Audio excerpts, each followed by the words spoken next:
Yeah, hey, you already know what it is. It's your favorite blurred click, and we finna sit around and talk some blurred shit. So don't go nowhere. I ain't got no her, and it really don't matter because I got no cur. It's like, oh, oh man, I ain't put them. Bro, man, I was better.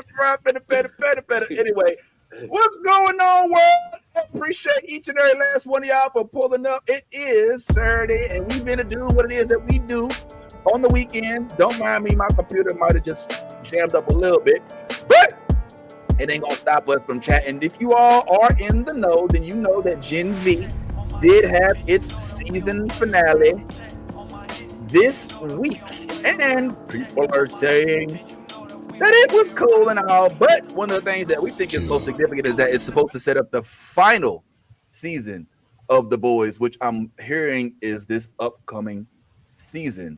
And also in this season, we're learning that, surprise, The Boyz creator says that season 5 is about an underground resistance against a fascist government. It's really funny because it feels like they're basing this off of real life events, and the people that it's about don't realize that it's about them, which is interesting. So we'll definitely talk on that. In addition to that, there's a whole bunch of other things to discuss. Wu-Tang Clan has entered the New York Comic Con building, everybody, and that's dope as hell. There's also the new season or debut of the Welcome to Derry, which dropped tomorrow. And yes, we've already got a chance to check it out, and we will give you our feelings, and you'll also be able to see our immediate reaction after watching it when it drops tomorrow. So make sure y'all hit the notification button and check us out on that. And did y'all know that Tron came out? Yeah, I know. And everybody's not happy about it. And some folks are actually even questioning whether or not this guy is a disease, the movie productions as of this point. So we're gonna have to get into all that as well. But for right now, let's go ahead and just get everything in. Go ahead, bring a friend. This is what we do, everybody. It's the New Blurred Order. Let's go ahead and say hello. I'm gonna bring y'all in with the old. You know what? Nah, let's keep it real. Let's do it now. The New Blurred Order is one of my favorite places to visit. I hope you'll join us next time.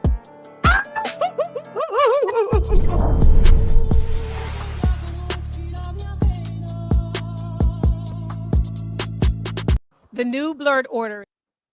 Yeah, it is. What is one of your favorite places to visit? You gonna visit next time? Yeah, that's right. What's going on, family? Hey, it's good to see y'all. We are joined today by the Click. Yes, that means we got none other than the one and only Yazzie in the house. What's going on, Yazzie? Yeah. Yazzy's all right. Yazzy's feeling. Yaz is like half of Yaz right now, so I'm here, but like half of me is not here. Oh well, we're glad that the half of you that's here is here. So appreciate that. We also got Ant in the house in the holiday spirit. What's going on, Ant? Ant is a he's in the holiday spirit today. He's got his holiday draws on. Wrong holiday. From what I heard, I ain't seen it ready. myself. No, we ain't gonna do all that. Yeah, we ain't gonna do all that. Nah, not just yet. It ain't that kind of joke. We got the homie Bad Ty in the building, feeling a little better, man. Coming in off of illness, man. What's happening, bruh? What's going on, y'all? Glad to be back. Yeah, it's good to see you, man. And I am here as well. I'm sorry about that. And it's interesting because Ant and I have something in common. Our Ant's birthday is 10/20, which was just recently, right? So shout out to Ant. Yo, happy birthday, shout out, you know what I'm saying? Big up to you, homeboy. But Ant and I have an October 20th similarity because my daughter, my youngest daughter, also has a birthday on the 10th of October. So I'm assuming we probably celebrated differently. What did you do to celebrate your birthday? And like, tell us, man, how much fun was it, bro? Oh man, my birthday was great. My birthday actually landed on the same day as an award show, so I was able to go to an award show, have a nice roasted chicken meal made from some really cool chefs. I'm not even going to blow up the spot where I was at because I might try to find it, but I'm going to. It was a really nice event, and what was really special was I don't know who did it, I don't know who arranged it. It might have been some people I know. I'm gonna reach out and confirm, but they ended up coming out and bringing me a birthday cake at the award show, and everybody saying me happy birthday. Was just a wonderful, like a magical moment, right? You have like all these Broadway talent just singing. You know, this is what they do. They can't wait to show this off, so they go in on this. So, it was a beautiful, beautiful moment. And yeah, man. And then my mother-in-law made me some curry goat. And Very good. yeah, you listen. There's fewer things made better in the world than an old black Jamaican woman making you some curry goat. All right, follow-up question. What sides do you get with curry goat? Are we talking what rice? Are we looking at boiled dumpling, fried dumpling, kalaloo? What we are? Just white rice. Hey, that's fine. Hey, shoot, fried rice and a little yuca. You know what I'm saying? A little fried banana. You know what I'm saying? Put that bitch on.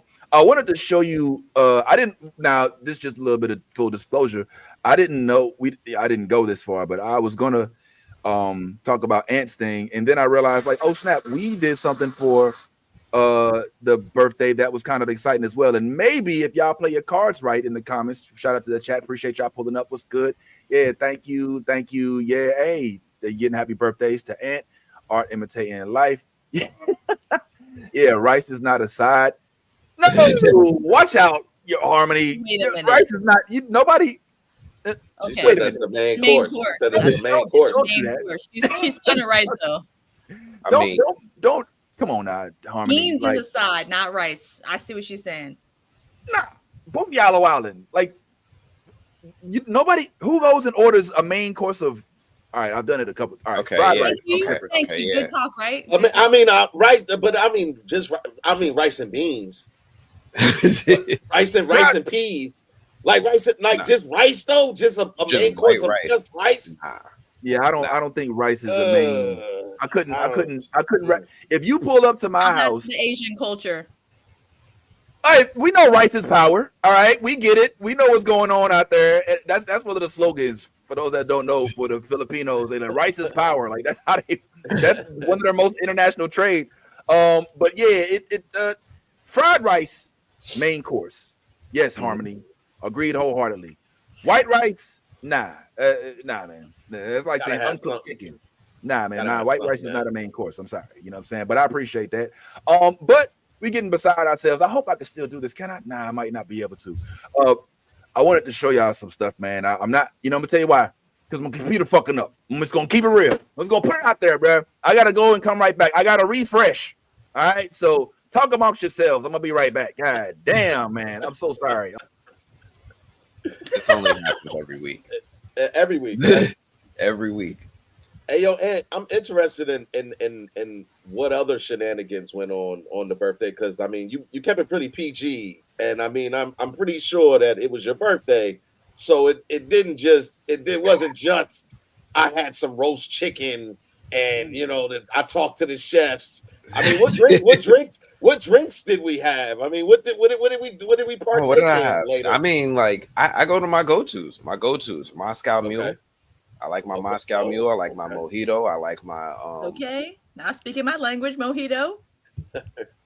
And if you really, really, really about it, you get you some Tito's vodka, some Sprite, and a splash of cranberry just for color. Okay. You lost me at vodka. Tito's?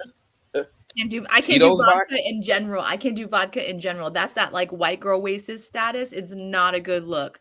No Okay. vodka is touching Yaz's lips ever. I'll do some tequila. I'll do some gin. I'll do some rum. I will not touch vodka. Okay, I got you. How about a good 7 and 7? That's a grown person drink. Does it have vodka in it? Nah. It's I'll try it out then. If it doesn't, that's literally what I ask every time someone offers me a drink. Does this have vodka in it? It's This has Seagram vodka? 7 and Don't 7 touch. Up. I have a story about vodka and why it's my favorite drink currently. Well, not necessarily why my favorite drink. And I know I'm supposed to be a Hennessy CEO. Shut the fuck up. You know what I'm saying? I like vodka because I can control how much of it I feel. Unlike like some of them other liquors, like you drink them and then an hour later you be like, oh my God, I am fucked up. Like with vodka, you kind of feel it. Like you're like, oh, all right, no more drinks. But my introduction to vodka was when I worked at an internship in Maryland, in Greenbelt. One of my first encounters with NASA, we shared the Okay. building with these foreign exchange students from Europe. Two of which were Russian, right? Russian.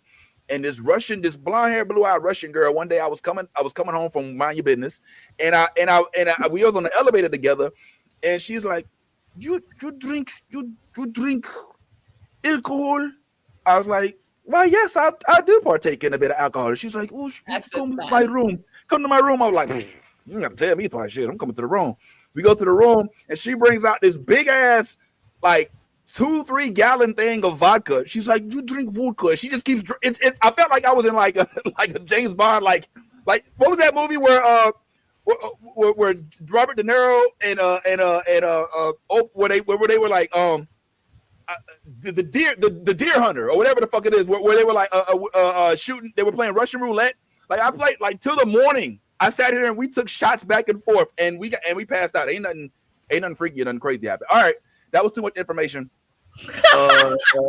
So we just gonna go ahead and just I thought that story was gonna have a better ending than that. So did I. Maybe it did, but we won't discuss here on this platform. We had shots and we just went to sleep together. Like it was Nothing happened. Nothing happened.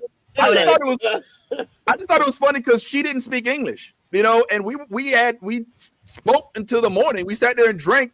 We spoke vodka, like we didn't talk English to each other. She spoke vodka. So I'd be like, I'm trying to have a conversation with you. She's like, I'm like, okay, just pour up, man. Just pour. Yeah. I think Ant's loading something up here, but so y'all started understanding each other. That was a while back. This is what we did recently, and this is what I thought was kind of interesting. Like, is that me or her? Yeah, that's me. So we do the indoor skydiving thing, which is a thing down there on International Drive. Anybody who's interested, if you stay in the Orlando, Central Florida area, it looks kind of don't look like how the person's holding you. I think that's that was you. No, go back. That was you being held. The person. Oh God! I thought she was the person holding him. I was about to be that looks too tall to be Kim. Like, hold on, what's going on? Yeah, no, he's gripping too, Vince. You wouldn't feel awkward because that under grip was go back. Let's roll that back one more time. Yeah, he back there. He's a little close to the midsection. Yeah. Look, he's like on the hip. And then not the old reach around. Not the old reach around. Oh no. Sorry. Attention to detail. I was like, oh, looks like he's gripping a whole. Y'all is come on, man. Ain't no goddamn reach. All right, so that's a reach around if I've ever seen a reach around. Look at this. Hold on, here comes. What is this we have here? What is this? I cannot with y'all. Now we went to oh my God. So I wasn't first. I was third to go in the line of us that was going. And I watched them do I watched the dude like handle the other ones. I was like, man, I hope he don't touch me like that. But when you get in there, all you worried about is like, oh shit, please don't let me fly all the way to the ceiling, because like one thing, like in this, that's it. Like if he let me go and I just start floating up, bitch, I hit the ceiling and they gotta let it go. And for me to drop all the way down there and hit that net he's standing on, that's a metallic net. That's not some safety. Oh, that's cool. Bump the jump rope. It's like some Willy Wonka you like, hit the ceiling. Trampoline. Yeah. It's like if I so him holding on to us for dear life is us not getting shot up into the ceiling, because the ceiling's probably about 20 feet high. And yeah, my daughter went after me. I've got that footage as well, but maybe I'll save that one to the end of it. But yeah, it was pretty fun. At one point, I tried to do the Batman thing. I was like, people, because if you look, like you can see outside, like this is people walking by. That's International Drive. So you see that somebody sitting there. That's some random dude, some random people. They have it set there so that you can, walk by and be like, oh, I want to do that too. So random folks are stepping up, and so like he twirls me around. And I'm looking at him like this. I'm like. I'm looking at him like Rocky the Flying Squirrel, trying to like look at me. I'm like, I'm Batman. You know what I'm saying? They're looking at me like, what's wrong with you? I'm like, and this and they're instructing you. They're like, no, put your hands like this. I'm like, all right. And so I wanted to do like this.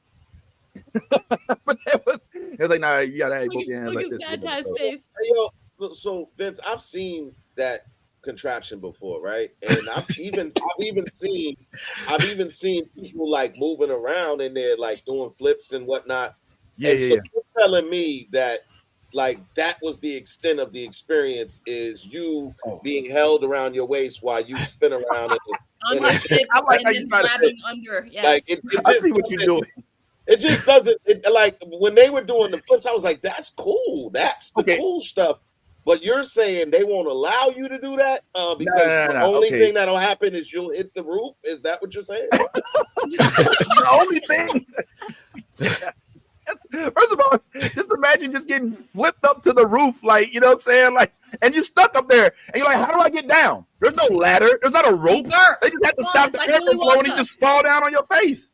So or maybe just turn the air down a little bit. So that's what I was thinking. I just don't see the fun and the experience of going into that being free because you're not free because he's holding you. So it's not giving this comment right here says it all. Yeah, I'm on that reach around. Every time I see that reach around, it's diabolical. Like that's the way he just grabbed you. Listen. He does it abruptly. Like he goes from gripping your hips, bro, to just slide it right around. And you don't know what he's gripping. Like, watch the hand. Watch his hand. Watch his hand. Watch the hand motion. Watch his hand. Oh, that looks. Wait. That's not it. There's more. Hey, bro, he goes from and then he's. I'm just saying. We don't know what y'all ain't shit, bro. Man. Y'all know what? Let me have anything nice, man. No. Like, I'm glad you enjoyed yourself. I'm glad you enjoyed yourself. Nah, it's fair. But just to answer your question real quick before we move on, the reason is they do have and this is real slick. We can go down a whole rabbit hole for this, but the thing is, like, you could do all that flip shit, but it ain't as easy as it looks. So if you go up in there and you haven't had like the proper training and lessons and all of that, then you could be a liability. So they like, no, don't go up in there. There's certain levels to the different whatever that go in. So like you could be a novice like me, who was my first time, or if you're one of them intermediate dudes, you go in it. Like when we got done, we didn't tape this part, but the dude, he's like, all right, y'all. So is anybody, we can go again if you want. And we was all like, nah, we good. And he was like, all right, well, I'm gonna go again. And he just jumps in there and he starts doing all these flips and shit, just doing the Wesley Snipes drop zone shit. We was like, shit, I want to do that, you know? And he was like, well, for an extra 180, we're like, nah, all right, we got to go. You know what I'm saying? Dang. And it costs that much to be held? It's 80 a pop for 3 minutes. 3 minutes a piece. You get 2 sessions. Be held. Yeah, it's starting to give like the massage parlors with the happy ending. Oh my God! It's giving that energy. It's giving that type of energy. Nah, use a wild boy. $80 for you to wrap your arm around my waist as I spin around and put my hands out. Make me think. I'm not gonna let y'all know. I don't know. I'm just saying. I would, if after seeing that, I might just lie. I might be like, yeah, I'm intermediate. I'm intermediate. I've done this many a time. I want to get in there and like flip and do all of the stuff like I'm really flying. I don't want you to hold me. The whole thing about flying is the freedom, right? Like if ever we were to get the power of flight, the first thing we're gonna do is take the fuck off. We're not gonna be like, I want to go low and work myself up. No, I want to go straight to the sky and see what the fuck I can do. I'm Superman in that moment. But this kind of just kills the vibe. I'm like, damn, dude, are you gonna really hold me the whole time? But hey, yeah. I mean, it looks that way, and I could understand why you say all that. But the reality of it is, if you were actually inside of it, I couldn't feel that dude's hand on my ass or whatever it was that was going on. Like, this is a perfect time to be a pervert if that's what he's doing. But for me, it was just like, I ain't gonna lie, I did see the weird stuff. Yeah, look, that's a grip and then more grip. Here we go. He's like, hold up, I think I got it. There it is. There it is. I got it. Nope. Oh my God. But at the end of the day, I didn't actually feel really like I was secure. Y'all ain't shit, man. I should not. I'm never sharing. I just want to know, did you feel safe in that moment? In that moment when he gripped you and gripped you like a duffel bag, did you feel like Did you feel safe in that moment? Did I feel safe while I was in his arms? Where he was in his arms, he toted you like a football. Like he at that moment he was carrying you like he was a Chicago running back. Like, you know what I mean? Like, man. Wait. You know what I keep thinking every time you keep showing me the clip now? Grab my hand, Jack. And he's just, I'm dying. Whatever, man. Hey, yo, is this video you're showing us of people who really know how to fly? Is that what you're about to show us? Yeah. These are folks that think that actually know what they're doing, and they go in and do all the trick stuff you're talking about, right? Oh, that's cool stuff. That looks dope. Yeah, this is what I think he was asking me to do on my first try. But Vince, why aren't they hitting the roof? There's no one holding them. Because they know how. All right. Because listen, when you go in, like, you got to know how to balance your. You got to, like, first of all, they teach you when you go in, you want your belly button to be the first thing that the wind hits. Your whole body got to be like a U. So you basically supposed to be like, you know what I'm saying, like you're like a falling, like the Nirvana cover, you know what I'm saying, with the baby, you know what I'm saying, just falling under the water. And then your hands had to be a certain way. They're not supposed to be closed like this to keep the art. What is that? This is 20 minutes deep. Really? Are we talking about this? Are we serious? This is too much aerodynamic for. Man, if we don't get off this goddamn subject, I swear to God. Like, we moving on, please. Like, oh my God. All right. Anyway, that is interesting because yes, you do have these outside of people that are flying and jumping out of planes doing indoor skydiving. There's other folks who are actually doing motorcycles, such as in Tron. Terrible transition, but that's the best I could do for right now. And with Tron, I think that the thing. I know that's the best I could do. I tried, man. Y'all ain't really getting me. I took my boys as the instructor did not go to third. Okay, all right. That's what we're doing. That's what we're doing, Harmony. Thank you, Harmony. I needed that. Crying right now. Holy I shit. needed that, bro. That's what we're doing, Harmony. We love Why you. is Harmony like trolling every single? That's Harmony. Oh my God, that's so great. You can't be. You can't be. Oh man, yeah. I think the instructor was. I think that's what the instructor was doing. Was checking. He was checking. like loosen up a little bit. Mike. Thank you, Mike. I'm trying to share a moment when I have my birthday, and I feel like I've been fondled by somebody. It was a Diddy party. It was like Vince. He's like he could feel you clenching when he was holding the waist. Yeah. And then he was like, let me go down low. He's like, relax. Enough. Just relax. Relax. It'll all be over.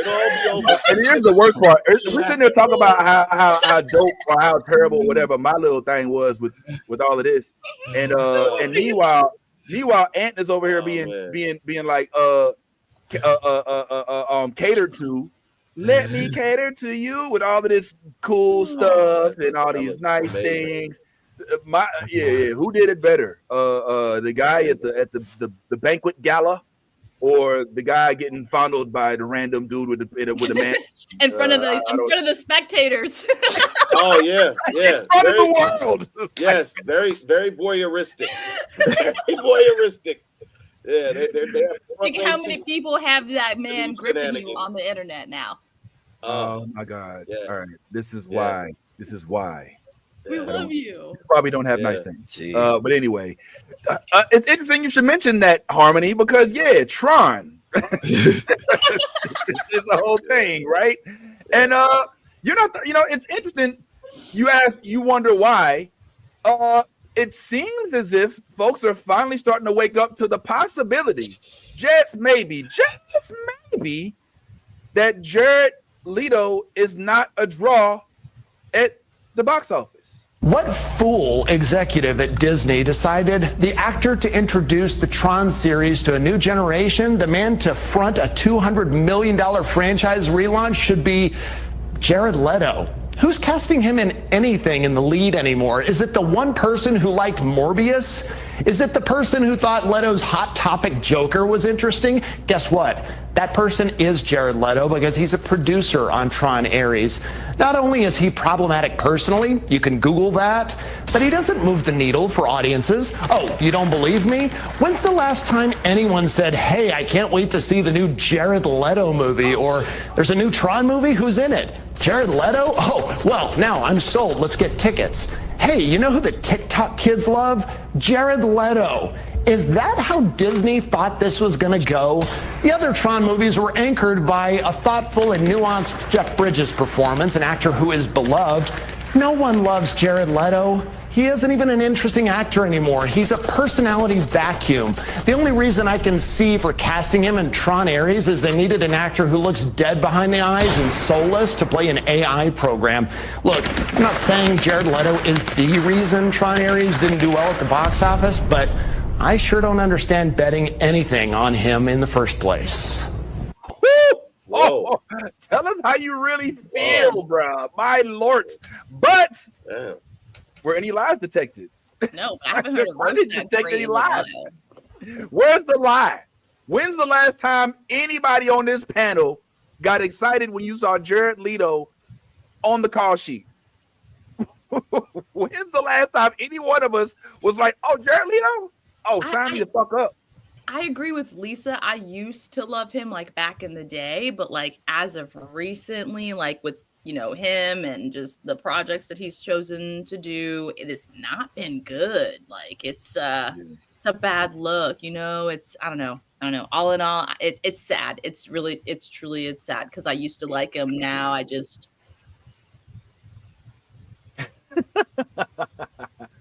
yeah, man.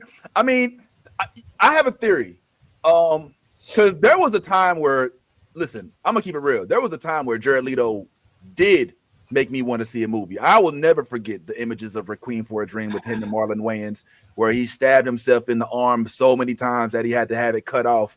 That movie was really good. Like, if you want to scare kids away from doing drugs in a way that doesn't feel like you're a parent telling them don't do drugs, put them in front of Requiem for a Dream. It's rated R, but don't give a fuck. Like, that shit will change their mind. I'm gonna keep it real. Like, I was like, I will never put a needle anywhere near me. Not that I was thinking so before that, but I was absolutely sure. Like, I will never.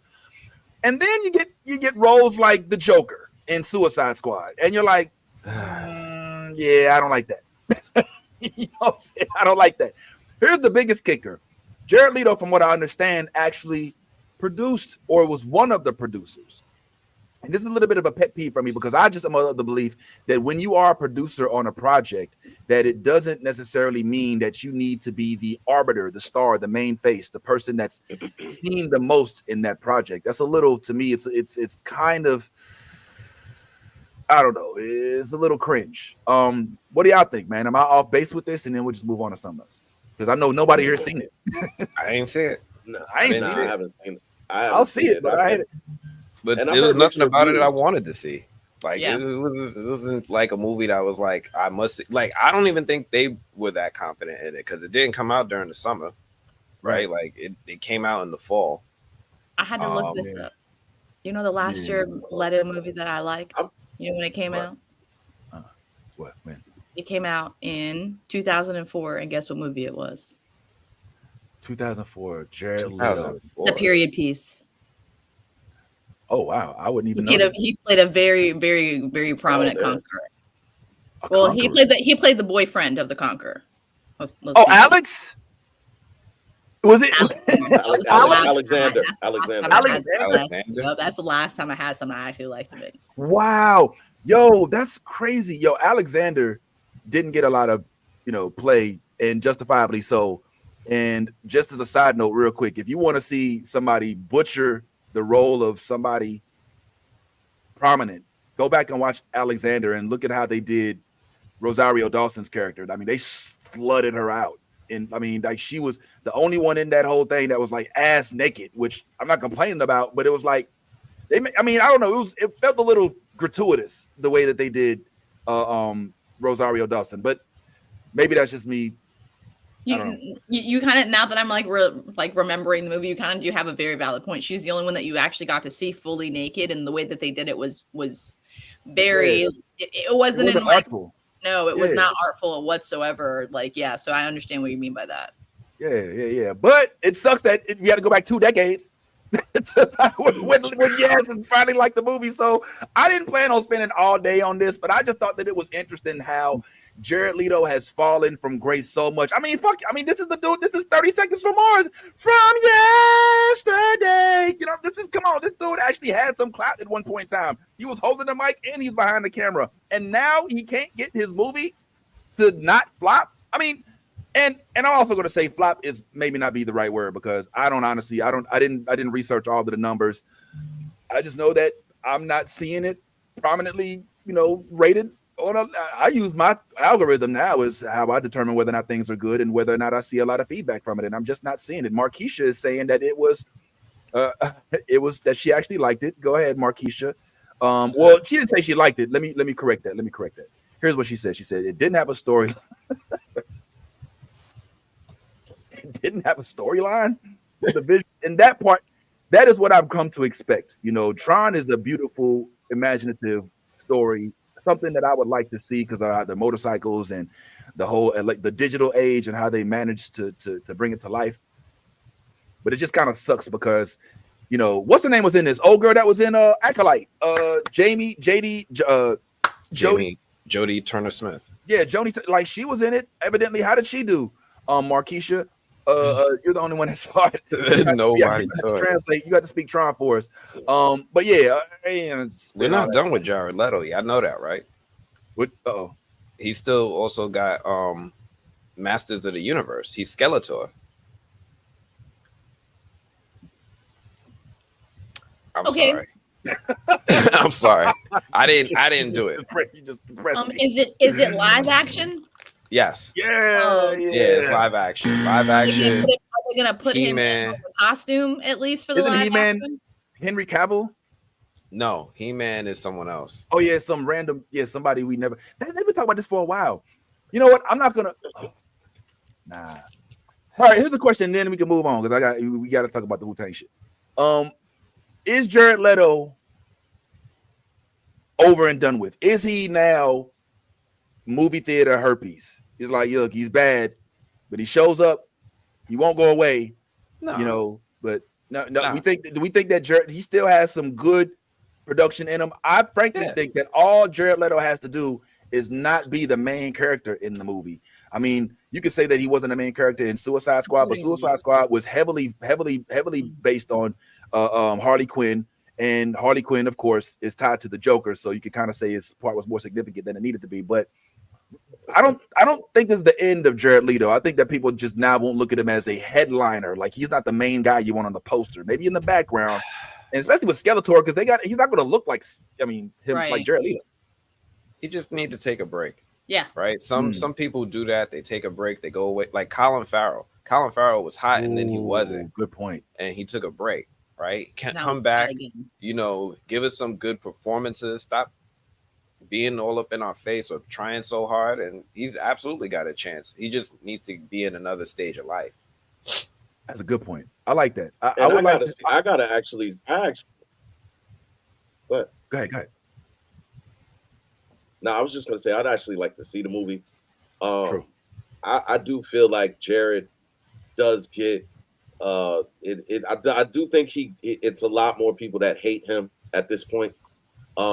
Just for and primarily for the Joker role. Like when I hear people, talk about him, that's the first kind of one of the first things they come up with is the fact that he played the Joker, and we all know he didn't do a good version of the Joker. But I don't think he's as bad as people make him out to be. I just think that sometimes you can get a role that is that bad that follows you throughout your career. But I think if he were as bad as people thought he was, or he's made out to be, I don't think he would get as many roles as he continues to get. Like, you have to understand that Jared Leto has been acting for, I think, I'd like to say over 20 years. So the dude has definitely been in situations where you can garner experience, you can learn things. Maybe it's just not the roles that he's chosen that have played out for him.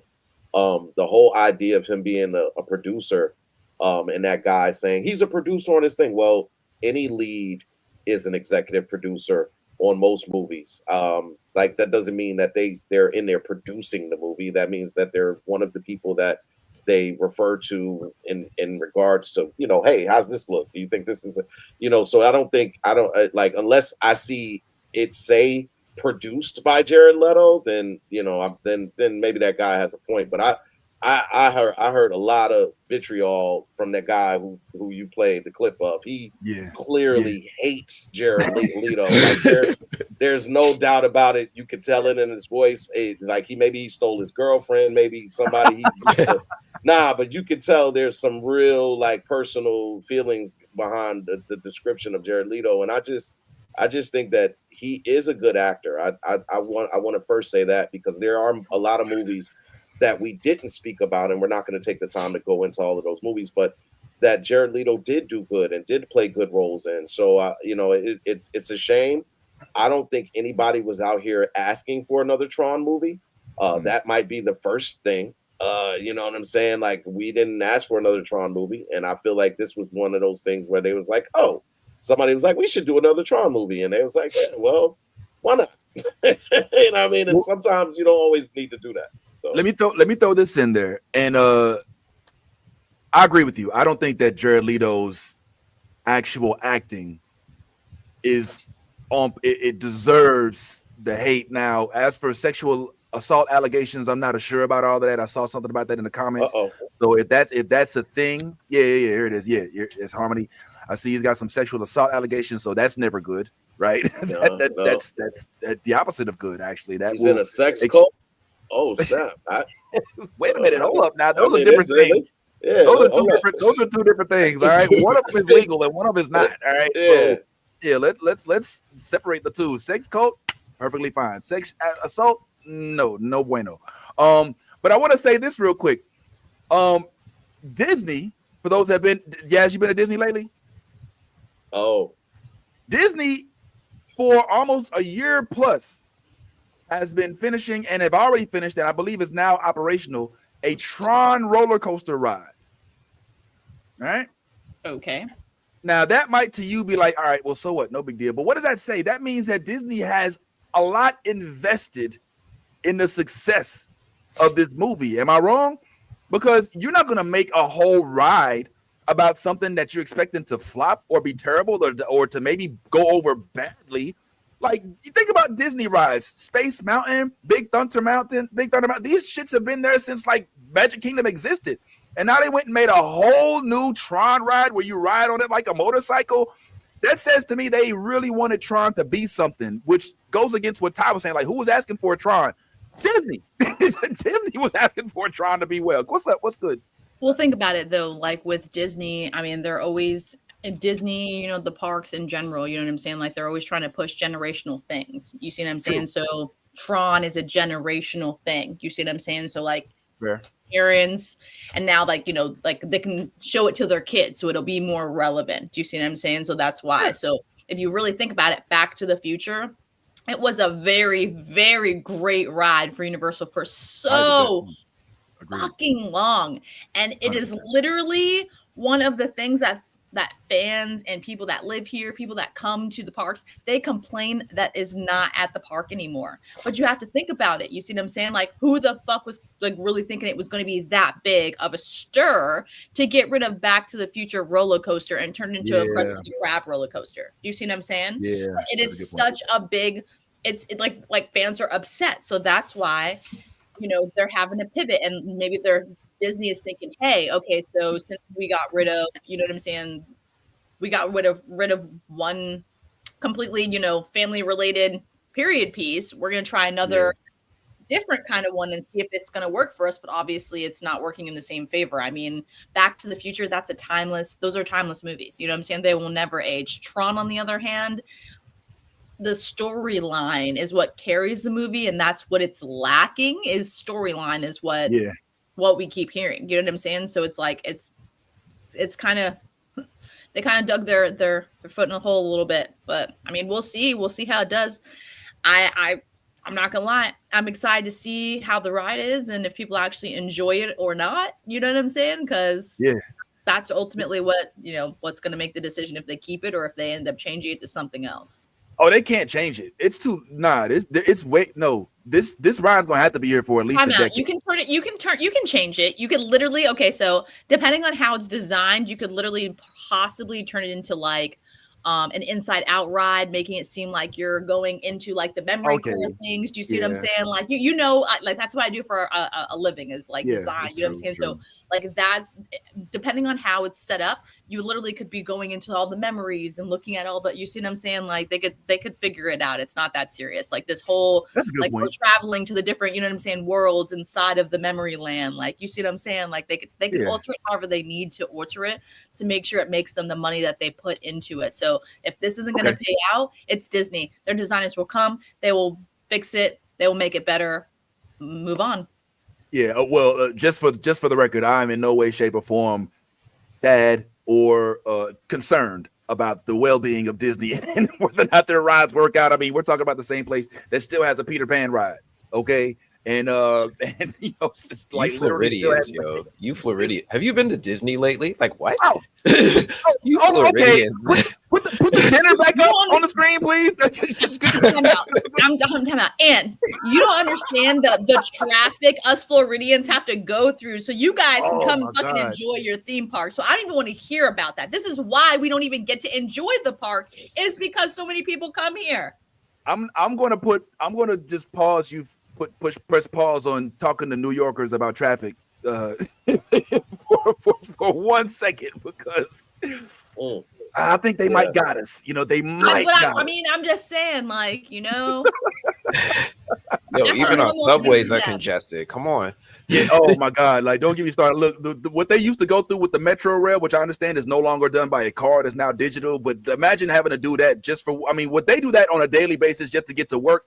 And we deal with it a couple times every other year when we go to ride, Big Thunder Railroad. So I guess they match up. I drive there every freaking day. I deal with it every day. I had to get an express. I pay tolls for that shit because there's so much and it's not even like it's like, oh, it's at this time and this time. No, it's 3 to 4 times a fucking day that shit backs up for over an hour, dude. And you know how I know this? Because I've tried different points to leave at different points.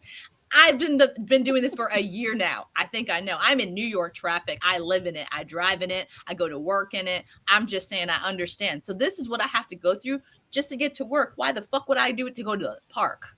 You know what I'm saying? Boom. Hold on. Let me hit the gong, bro. That, you know what I'm saying?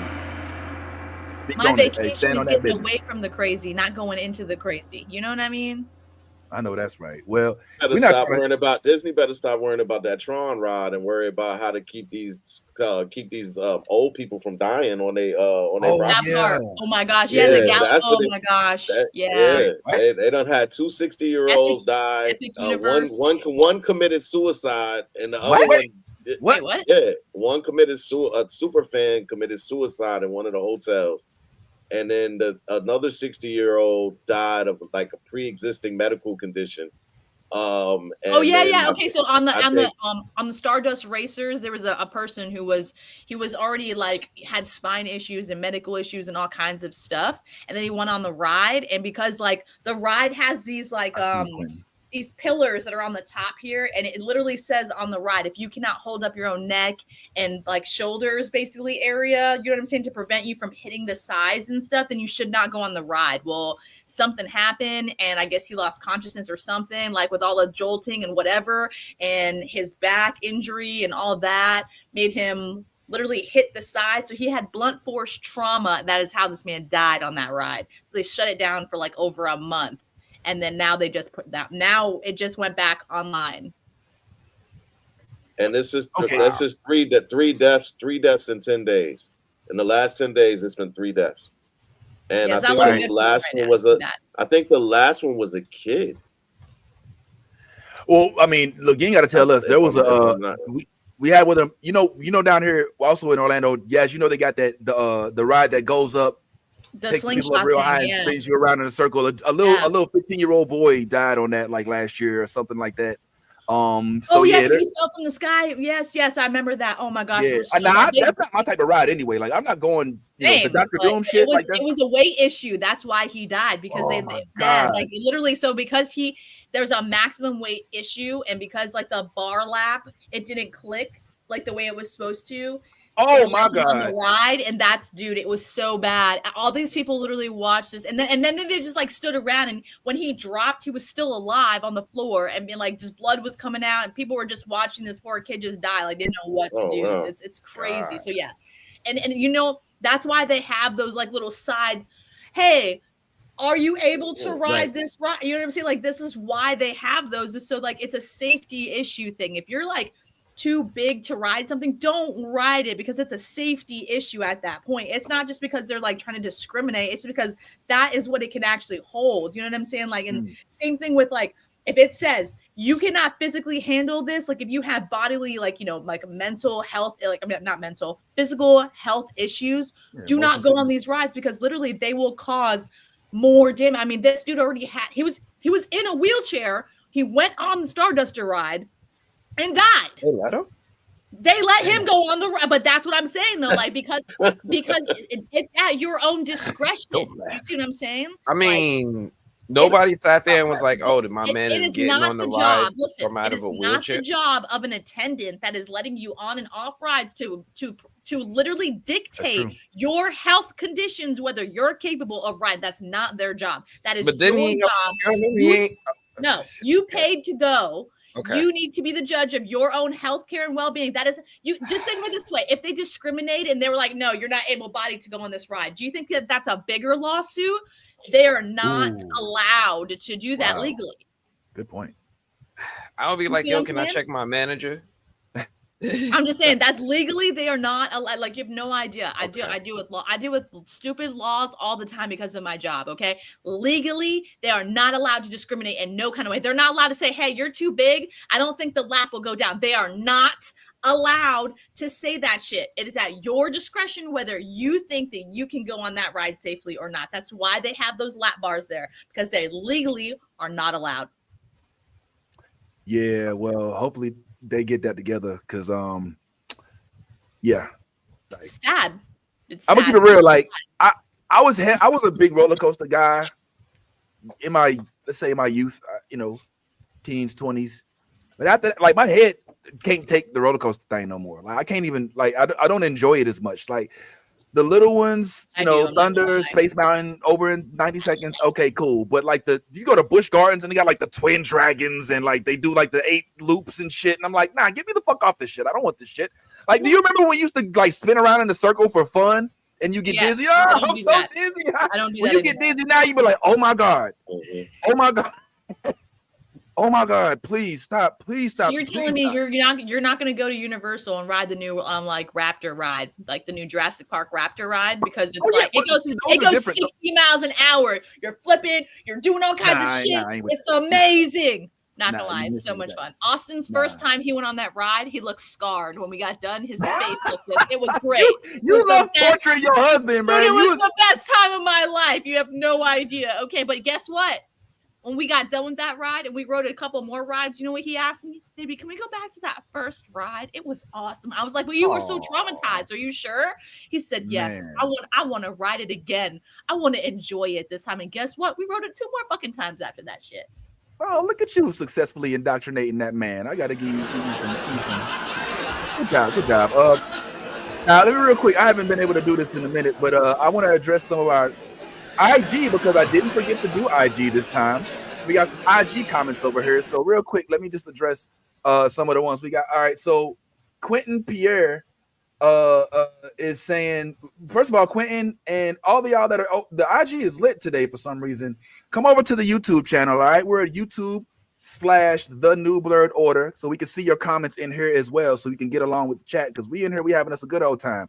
So pull on up to the YouTube and let's have us a good chat. But he's saying, he said something about, okay, I agree with this comment. You need to buy the AFDB, PIDP, and the CDB. Yeah. We definitely want to deal with some Milestone comics. We definitely want to big up Milestone. I don't know if you saw our Instagram post about Static Shock and James Gunn talking about how he's looking for ways to integrate him. So those are things that we're definitely interested in as well. Yeah, the Disney ride has been out in Japan for a while. Okay, I didn't know that, Ota. I didn't know that. I ain't been to the Disney World Japan. And when we gonna get a Disney World Ghana? Can we get a Disney World South Africa? Can we get a Disney World Kenya? Can we get some surplus in those areas? Or y'all scared? Y'all gonna be like, oh, I don't want to ride over there. They don't know. Don't DEI me to death. I don't give a fuck. Anyway, all right. Sorry, going off on a tangent. Let's move forward, shall we? Because Yaz was talking about New Yorkers, even though she is a New Yorker. Exactly. I know about it. But I want to say this real quick. Man, I wish I could. Before the end of this, I'm gonna play out a different version of a Tupac song that AI generated. But while I have a moment, I wanted to share with y'all some good news. Did you all see that Comic-Con did welcome our very own good friend Nas and Wu-Tang? Yeah, these are our homies. Why we call them that? Because we grew up with these folks. Big Wu-Tang head I was growing up, which cost me a lot of, I used to argue with my friends because, I grew up around Midwest Southern dudes, you know what I'm saying? And they hated all New York shit. Like, just hated it. Now, I'm on the panel with 3 tri-state motherfuckers, you know what I'm saying? Even though I know Yaz has adopted Florida fairly well. But I was not welcomed into, like, I had to listen to ODB in secret because, like, the dudes I was hanging with was real heavy on Scarface, UGK, you know what I'm saying? They was not into, Obama Atomically, you know what I'm saying? All of that. I like lyrics. I like when my mind is like, oh, what did he say? Rewind that shit. You know what I'm saying? And so I love Wu-Tang, but I also quickly noticed how New York rap, it really, really, really, really embraced comic book culture, right? Ty, you were speaking about this before the show. Yeah, 100%. I mean, you can channel it through the rhymes, through the culture, through just even the names. Think about your boy Iron Man, you know what I'm saying? Ghostface, Tony yeah. Stark, you know what I'm saying? Ghostface Killer. You had Method Man with Johnny Blaze, and you had Big Punisher with being Punisher. You know what I'm saying? You can even go further back, but like it just growing up in the tri-state area, comic books was part of our culture. Like that was like before, like either you was in the trading cards or you was in the comic books, or you was in the both. And like you would bring I remember bringing comic books to school, and you know what I'm saying? Like my friends would have their comic books and you would trade comics. You'd be like, yo, you got this, and look, I'll let you hold this. Let me hold that. Or you trade your comics or whatever the case may be. But it was a huge thing to talk about. Like this was something that we would talk about, at recess and at lunch and things like that, because those were our heroes. Those were the ones that we could look up to in terms of projecting what we wanted to be as little kids. I always wanted to fly. You know what I'm saying? Why? Because I used to read Superman comics and think, well, how cool would that be to fly? You know what I'm saying? And be able to lift cars and leap tall buildings and all of that kind of stuff, man. So I think a lot of young kids envisioned things that they could be by reading these comic books. Yo, and let's remember, like what we were saying in advance before we started as well. What was the very first thing that was said on Big Pun's first on Capital Punishment? The very first words you heard, Spider-Man goes down, Batman goes down, Punisher taking out all of them. X-Men take out the punishment. X-Men, like, yo, it's so crazy how I didn't until like almost I didn't. I mean, maybe I did back in the day, but I almost forgot that you got two of of the most prominent rappers in New York, Ghostface and Big Punisher, and let's throw in Method Man, that are named after comic book characters. Punisher is named after Frank Castle. Ding. Thank you. Yeah. Method Man, Johnny Blaze. Who's that? Yeah. That's my man, Ghost Rider. Yeah. And then you got Iron Man. Ghostface Killer first album is called Iron Man. And not only is it called Iron Man, the very first thing, just like with Big Pun, where you hear Spider-Man go, the very first thing you hear on the Iron Man album is Tony Stark says he has this whole Tony Stark thing, and he always has this alter ego as Tony Stark. Yo, it's the Black Tony Starks. They even gave him a cameo in Iron Man 2, right? When he came out, with the fly Wonder Woman bracelet. You know what I mean? So this is dope. It's like full circle, but it feels almost overdue that they should be appearing at Comic-Con with an Unleashed thing. And I want to welcome Otaku, who came over from the IG chat. Shout out to IG chat. If you're an IG, that's kind of like a conduit, all right? We want y'all to come from IG over to the YouTube because we can't really hear you over here. So welcome our new friend Otaku into the chat. And it sounds like you had an ability to actually get that comic. I haven't had a chance to see it, read it, and check it out yet, but I definitely want to make sure we can check them out so we can comment on them. What's up? Oh, tell me what I want to hear, Ant. No, It's right there. It's on right there. You got the go, put your hands on it, man. Go great. Oh, you won't even. You're not gonna take it out the pack. No, he don't want it. He don't want to see. He don't want them to see the drip. Oh yeah. Not the drip. Ain't you scared to get stand up? You don't want everybody to see it. First he was like, let's do it. I can show it. And now he's like, it looks great where it's at. It looks great where it's at. Okay, right. All right. Well, anyway, let's take a look at some of these images, yo. These shows look dope. All right, so here's what we got to look forward to. Nas is the calm. Okay, I like it. Dig it. This is his powers. Chrono phase travel. He bends and manipulates time via light-based portals, enabling him to traverse multiversal timelines. All right. Consciousness elevation. Oh, okay, they doing real life shit. Look at this. All right.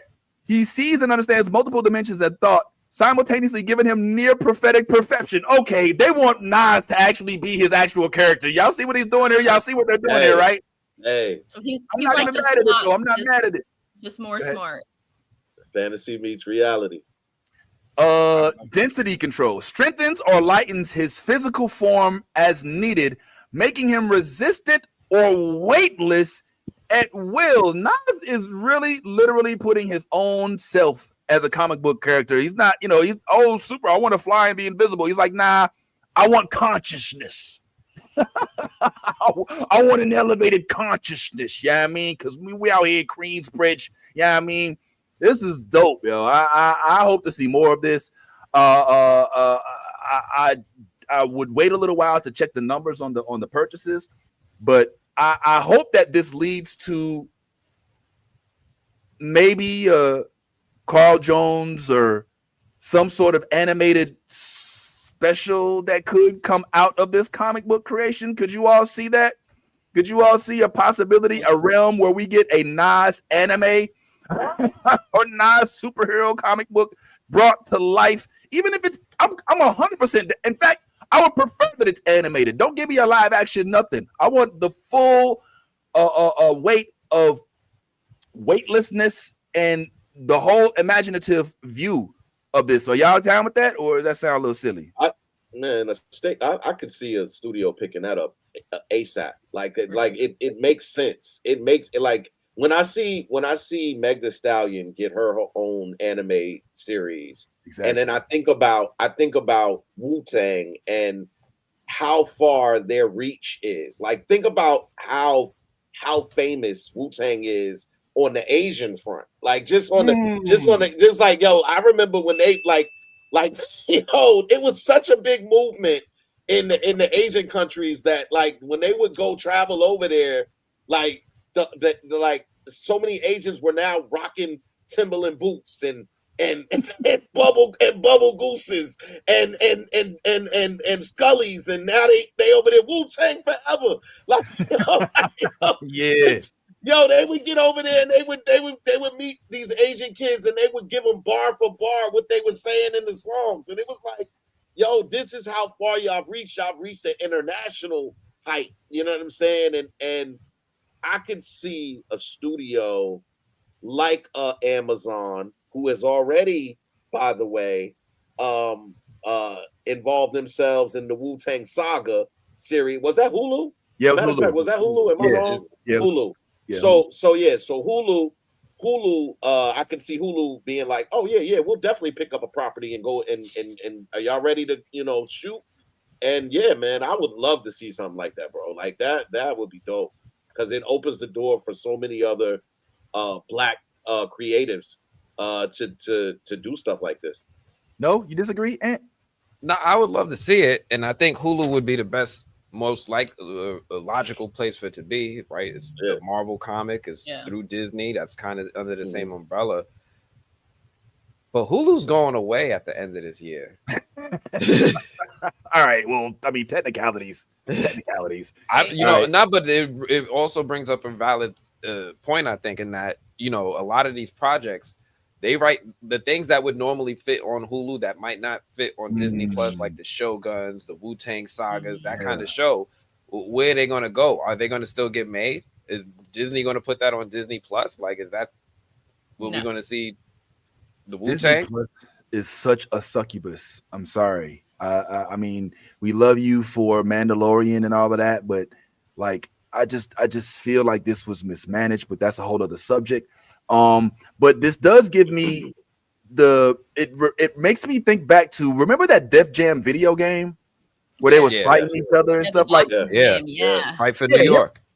Yeah, hip hop is merged with like the nerd community, so to speak, on multiple occasions. But I think that this is a different level. I would just like to see something a little further. What's up, man? What's up? I'm old enough. I'm old enough to remember the rappers who had cartoons. Like, y'all remember the Kid and Play cartoon? Ooh. Yeah.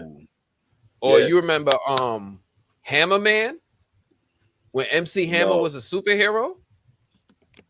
I remember the Jordan Hammer Bird Man, when he put on the magic shoes, lefty and righty. Okay, I remember the Kid and Play He would turn cartoon. into a superhero and he would fight crime. What was the other one you don't you said? remember Hammer Man? Hammer Man? Yo. Nah, I didn't have that one. Was that on the box? No, I might have been outside. I might have been outside by then. Oh my gosh, that would have been hilarious. That was a Saturday morning. Don't do that up. That is hilarious. Yeah, y'all remember Andre 3000's cartoon? No. Class of 3000, I think it was called. Oh yeah, that's right. For a quick second, I guess he had a cartoon. I didn't watch. Damn. Okay. Nah. All right. No, I don't remember that. And I did like T-Pain's Freaknik. Man. I know ain't nobody, you know what I'm saying, anybody really claiming that, but I like the T-Pain Freaknik. This Hammer Man, I can't find him on the internet. Oh, you gotta be there. Oh wow. Hammer Man will be there. Lucius Hammer is a story of a long time ago. Come on, man. Is this right? This can't be Hammer Man. It's so funny. Nah, never. This is some random dude. I think somebody just... I got you right here.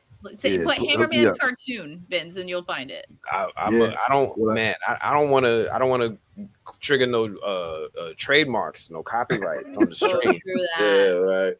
Okay, yeah, all right. Well, we but all right. Well, yeah. Well, listen. The moral of the story is there's room in this. Yeah. I told you. I do remember it. Like I was dying. It was very Goop Troop, right? Yeah, like I forgot all about this, y'all. This really happened. Wow. Whoa! Yeah. Wow. Oh wow! I wasn't ready. Not the feet. Not the magic shoes. The magic shoes, lefty and righty. Lefty and righty. Wow. And it looks like the Proud Family. Yeah. What a Proud Family, right? I had a black superhero growing up. I remember every one of them, right? They stood out of everyone. Wow. Wow. Yo, big up to you, Ant, for bringing that. Like, I was completely oblivious to Hammerman. I mean, I remember this memory, but I never gave this any rate in India. Before Blank Man, before Blank Man, before Meteor Man, before Meteor Man, Method Man, or Metroid Man. Before all of Metroid Man. Was there a Metroid Man? We had Metroid Man.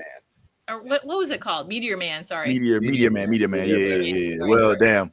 Well, ultimately, the moral of the story is hip hop. Welcome to nerd culture. We've always been here, but now you can come on out of hiding and immerse yourself into the culture, because you're gonna be welcome. There's a lot of folks like us that grew up listening to Wu-Tang. I can't speak for everybody on here, but I was a hoop. I mean, I could sit here and recite the double discs. I went to the Wu-Tang. I didn't even go to summer school. You know what I mean? I just went and got the Wu-Tang double CD and got all the education I needed that year. You know what I mean? All right. And if you were Wu-Tang head, you would get that reference. But anyway, moving right along to the next subject. All right. So in addition to Wu-Tang, Method Man, Nas, all of these cats getting some clout and getting some burn out there, there's a lot of new things on the mix that I wanted to go over with y'all.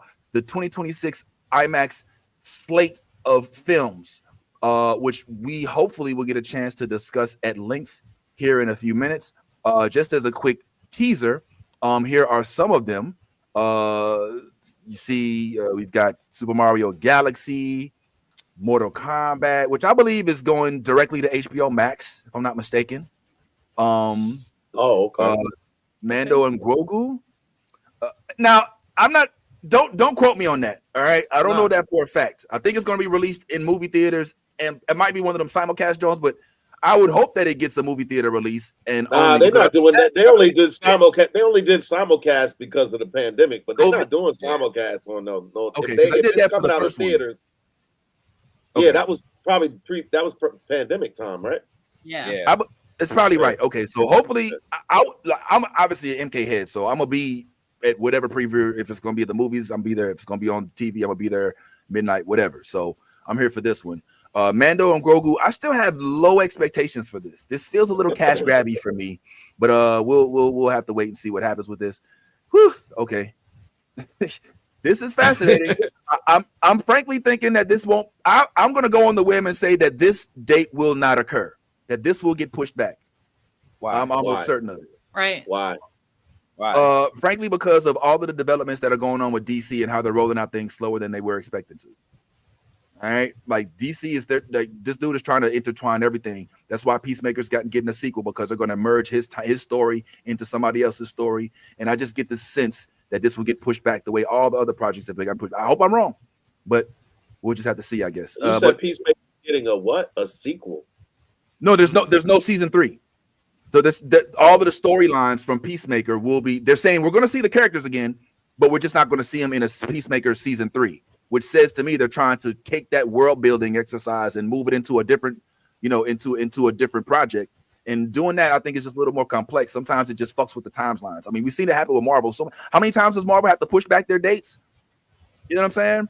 So I don't know. Yeah, I could be wrong. That's Marvel, and again, I think you're not taking into account that Marvel is still reeling from pandemic. And had all of that messed up their timelines and all of the stuff that they had already put up. So they're still trying to catch up to where they were. And so I don't think that's the same thing with DC. I think DC has a clear-cut program in place where they're like, this is what we want, this is what we're doing. This is and you know why I think they have a clear cut? Because they only have one voice. You don't have a million people in James Gunn here. Like, it's him and Peter Safran. They're running this shit. Like, so it's just them two. So it's like, all right, do you like it? Yeah, I like it. All right, it's a go. It's not a like, I'm not sure. And then you got, well, I like it. Well, I like it too. Well, I'm not sure. It's not like that over at DC. They push back a tiny bit. It's Peter Safran and James Gunn are at the helm, but they're not the ones making all of the projects. Like, they weren't involved in Penguin. They're not going to be involved heavily in every single thing they put out. But they will be. Penguin is in Matt Reeves' universe. That's in Matt Reeves' universe. Anything that I'm talking about is in terms of DC is the DCU. In terms of the DCU, there are only two heads. That is Peter Safran and James Gunn. So when it comes down to making decisions about DCU projects, those are the two people that you have to make that decision. Matt Reeves has his own structure, his own thing that he's got going on. They have all agreed that is okay. We can coexist. So we're not talking about the Penguin. We're talking about what James Gunn has already lined up and the dates that he's lined it up. He's got Supergirl next, and then he's got the Lanterns. Then he's already got three or four things already mapped out. And that's the same way that Marvel was set up. But Marvel, again, had to go through pandemic, postponements, restructuring with the whole debacle of Kang and everything like that. So that pushed them back again. So it's just a lot of catching up. But DC has a momentum right now, and they're riding that momentum. I don't think that if it says June 26th, that Supergirl thing is coming out June. It might come out earlier. Shit, if anything. All right. Well, a couple things real quick. We're gonna have to come back and circle back to one of these comments in here because if they got Grant Gustin for Flash, that is a game changer. That is a game changer. Grant Gustin is so beloved by nobody has any problems with Grant Gustin. I can watch him run anytime. Oh, come on, give me bro. All right. All right. I'm just saying, like in general, like I'm not trying to be weird or like a sexual. I'm just saying, like compared to the last It's a little late. I just can't watch. Yes, you are a little bit. What is this drug? Where them Don't run like that. That's not run. Like I don't know. No, I'm with you, Yaz. I'm glad. Please be your authentic self, man. That's real. But this is the thing. If Grant Gustin is coming as the Flash, that's gonna change things. But that's another subject. Let's get into that a little later. Let me just stick to what I was talking about with Ty. So here's my thing. They had a similar, not the same because everything wasn't hinged on Kane. On Flash, but they had a bad character in their mix too. They had with Ezra on the Flash set. So they had to kind of go back to the drawing board with that. But the whole Jonathan Majors thing definitely threw a crux in it. But here's the difference, Ty, and this is with you. The Peter Safran, James Gunn DCU realm and the Elseworld version of my man. Why can't I remember my man's name? Who does Superman? Your boy. You just brought him up. Zack Snyder. No. James Gunn. No. Batman. The Batman. Who did the Batman? Oh, Matt Reeves. Matt Reeves. Okay. The thing with Reeves is this shit can't last forever, bro. This shit can't last forever. They can't have Bold and the Brave about Batman and also have Batman with Pattinson over here with Zoe Kravitz. At some point in time, folks gonna be confused. Like, who the fuck is who? Who the fuck is who? You gonna have a Bold and the Brave movie released in the same year that Batman 2? Are you serious? That's when they release. Yes. Yeah. I'm gonna tell you why I think you're absolutely wrong. There's gonna be two different Batmans in the same DC universe on screen at the same time. Yeah, just like the two Jokers. You're right, but Matt Reeves' universe is a basically a startup universe. It's taking Batman from his very bottom, like before he becomes the Caped Crusader and all of that. You're getting Batman 0.5. You're getting Batman before he has the Batmobile, before he has Lucius, before he has Robin, before there's even a thought of a Robin. You're getting all of these pre origin stories of everything, and I think that is why it can work, because if you have the Pattinson version and then you have these other characters that he's building up, like one that you've been asking for, a Mr. Freeze joint. Like if he takes these characters and he builds on these storylines, then the DCU has the option of either using the characters, or they have the option of building their own storylines around these characters that were not, I guess, plausible before. So like, for instance, if Matt Reeves, what Matt Reeves did with the Penguin, Matt Reeves was able to make us, love the Penguin. Like, I mean, if you think about it, he made us look at the Penguin in a whole different way. I don't know what that was for, but I don't know. After that last scene, I don't know if I love that nigga no more. Nah, man, we love the Penguin. We loved everything about the Penguin. We loved the character. We loved the fact that old boy was playing the Penguin. He made us look at the Penguin in a whole different way. and this is a character that was a little laughable. I guess with the Danny DeVito version of it, it was a little laughable. Even though he bodied that performance, it was a little bit laughable. This version of the Penguin, the whole gangster, mob association, everything that storyline was much needed. And again, I think Matt Reeves only helps the DCU to grow by making these movies. So I think they can coexist. I think at some point, I will agree with you that maybe a merger will happen, but I don't think it will happen in the way that you think it will happen. So yeah, man. But I think DC has been doing. Y'all can argue with me on this one, but I feel like DC has been doing a phenomenal job of low-key rebooting itself. With the signing of Peter Safran and James, and giving us new looks at characters that we're already accustomed to. I would take a little bit of an issue with Ty's description of the Batman as if it's doing something that it hadn't done before. Oh, we're getting a Batman before this and before that. Have you seen Batman Begins, which is literally called Batman Begins, where he didn't have a Batmobile or a Lucius? He met all these people. He didn't even know that he was Batman yet. He was still trying to figure that out. At least in the Batman, he was already the Batman. He starts off the movie as Batman. So we're running in circles. Every Batman trilogy, whatever, they always are introduced to something. And this one, the Christopher Nolan, we at least got to see where he learned martial arts. What's up? All right. So to that point, right?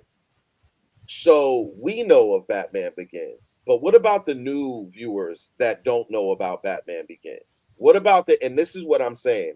What Matt Reeves is doing is potentially making a universe of all the DCU characters that are for people who have never watched Batman, who have never been accounted. Maybe my son, maybe my daughter, who have never seen Batman, and now see this version of Batman and now understand that this is Batman. So what it looks like is this.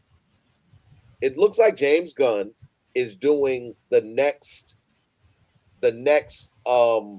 phase of DC, which is like, I'm doing Supergirl. She's the next one up after Superman. I'm doing the Bold and not the Bold and the Beautiful, the Brave and the Bold. Bold and the Brave. Brave and the Bold, which is the son of Batman, which is, what I'm saying, I'm doing the Lanterns and then and going on with that, going on with those. I think what he's doing is he's spotlighting the next generations and everything like that. And Matt Reeves is giving you reiterations of these superheroes for those who have not or not maybe part of the DC, know what's going on with DC and everything like that. So for the viewer who's never seen Batman Begins, doesn't know that there was this Matt Reeves universe helps those people to become acclimated to DC. I just real quick want to highlight our faithful viewer Harmony for making me feel like this man's government name is Robert P. Batman. I was like, Robert P. Batman. I was like, that's not his name. It's Pattinson. That's I like it. I like it. Vote what you talking about, Robert P. I vote for Robert P. Batman. That's what's on his real ID. It says Robert P. Batman. Yes, absolutely. For president. I nominate Robert P. Batman. For president. Yes, absolutely. Okay, all right. It's a name you can trust. It's a name you can trust. Peter P. Spider-Man. Robert P. Batman. Like Robert P. Batman. That's a name you can trust. You absolutely can trust that name. Robert P. Batman. Robert P. Batman.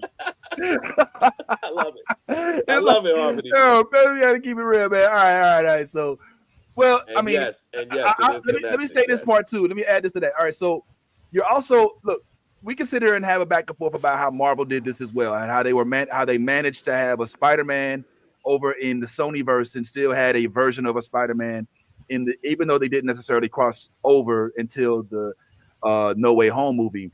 But in this universe, we just got in the Flash movie. We were introduced to a Supergirl who we'll never see again. Mhm. Evidently, she's erased from the timeline. Maybe. Okay, Uh-huh. makes sense because the Flash was multiple timelines. But now we're being introduced to potentially a younger Batman. I don't know if it's Damian. I don't know who the Brave and the Bold is supposed to be about, but that's going to happen in the Damian, same. his son. It's Damian. Yeah. Okay, so if it's Damian, then now we have Bold and the Brave along with these. Okay, you know what? Which is an older version of it. Batman, which is an I get it older now. iteration of Batman. Yes. So you're literally going into the next stages of all of these. Like I said, Superman, you have Supergirl, you have Damian Wayne. He's the next iteration of Batman. Basically you get an older version of Batman. Same thing goes on. Like I said, the lanterns, you get whatever you're getting in the lanterns, so on and so forth. So I think they both can coexist. Like they definitely can coexist. Yo, shout out to Harmony. Who raised you, man? Like you need help. Seek help immediately. Like that's where you went. Fuck her existence. Does she still have to pay Sally Mae? All right, hilarious. Yes, I heard about this. This whole thing, and the whole Warner Brothers being sold and DC not having a home. I think it's a little premature right now. So I mean, unless you have any inside information, and I don't know enough. The articles I read basically say we don't know enough about the future to determine how much this is going to impact the industry yet. So I don't really want to even speculate on it. Ant, did you have anything on it? I just go by what I've seen happen in the industry before, right? When Fox was getting sold and those rumors were happening around Fox, it's very similar to what we're seeing right now. Another thing is that if outlets were putting out false information or information that would hurt a company, like Warner Brothers, they would immediately tell them, nah, stop that. We're a publicly traded company. Don't be putting rumors out there that we're getting sold. I haven't seen that happen. Right. Maybe it did happen, but I haven't seen it. What I do see is that the rumors are persisting and we're reading more and more about people getting interested in purchasing Netflix. We got the Ellison family, Paramount. They want to buy Netflix, buy Warner Brothers. Netflix want to buy Warner Brothers. Yeah. I wouldn't be surprised if there are other companies like Amazon that's interested, because Amazon's been working a lot with Warner Brothers over the last few years. They've been making those animated Batman movies for whatever reason. They've been doing a lot. They picked up a lot of their properties. There's a lot of people I think that would be interested in buying Warner Brothers. And from what I've seen of their current leadership, that's not off the table. Right? They're very cost conscious company. This is the same company that shelved Batgirl, the Batgirl film, for tax purposes. So they're very fiscally minded. And if this is something that's going to bring profit to the shareholders or make sense to bring more money into the company, he's going to do it. And there's a rumor, I was just getting ready to put it on the movie blog. There's a rumor going around right now that David Zaslav could potentially earn $500 million from the sale of Warner Brothers. So that's a little bit of motivation, maybe. A million reasons of motivation. Right. Well, all right. So, can you hear me? Mm-hmm. Yeah. All right. Well, I still think it's a little, what does that really mean? I mean, because Warner Brothers owns HBO Max too, if I'm not mistaken, right? So I mean, this could mean a whole lot, but I just think that the announcement itself is all we have as to what impact it has on everything. We don't know yet, but I do know that there is a comment that I have to address, and that is my man Antoine say, if Fish Lady now what we ain't gonna do, okay, Mr. Antoine Films, is throw any kind of shade on Mrs. Jada, aka Fish Mooney Pinkett. We will not accept any foul words about our Queen Fish Mooney, who made the Penguin what he is. Okay, the Penguin was an underboss for Fish Mooney. Okay, so don't come in here throwing all that shade talking about if they throw the Fish Lady. No, ain't no Fish Lady. No. Say her name, Fish Mooney. And we don't really know if she gone yet, because the way that she had kind of like a Mace Windu type of exit. If you remember, don't give me that look. She had like it was. We don't have a body. She got shot out the window. like.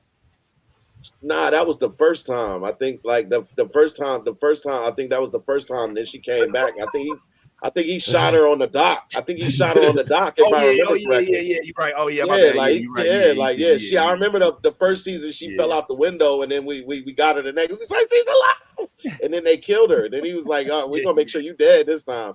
Yeah, Fish is gone. Right. I love me some Fish now. But yeah. Oh, Fish Mooney, bro. Come on, man. Yo, one of the most underreported on villains in the Gotham universe. Oh, man. Fish Mooney, Jada motherfucking Pinkett. Couldn't nobody fuck with her. She was so raw.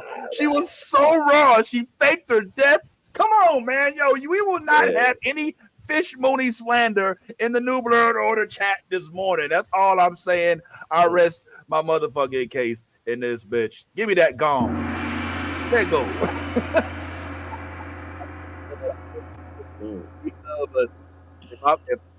If I'm a villain, I'm gonna go by Harmony. What's the end?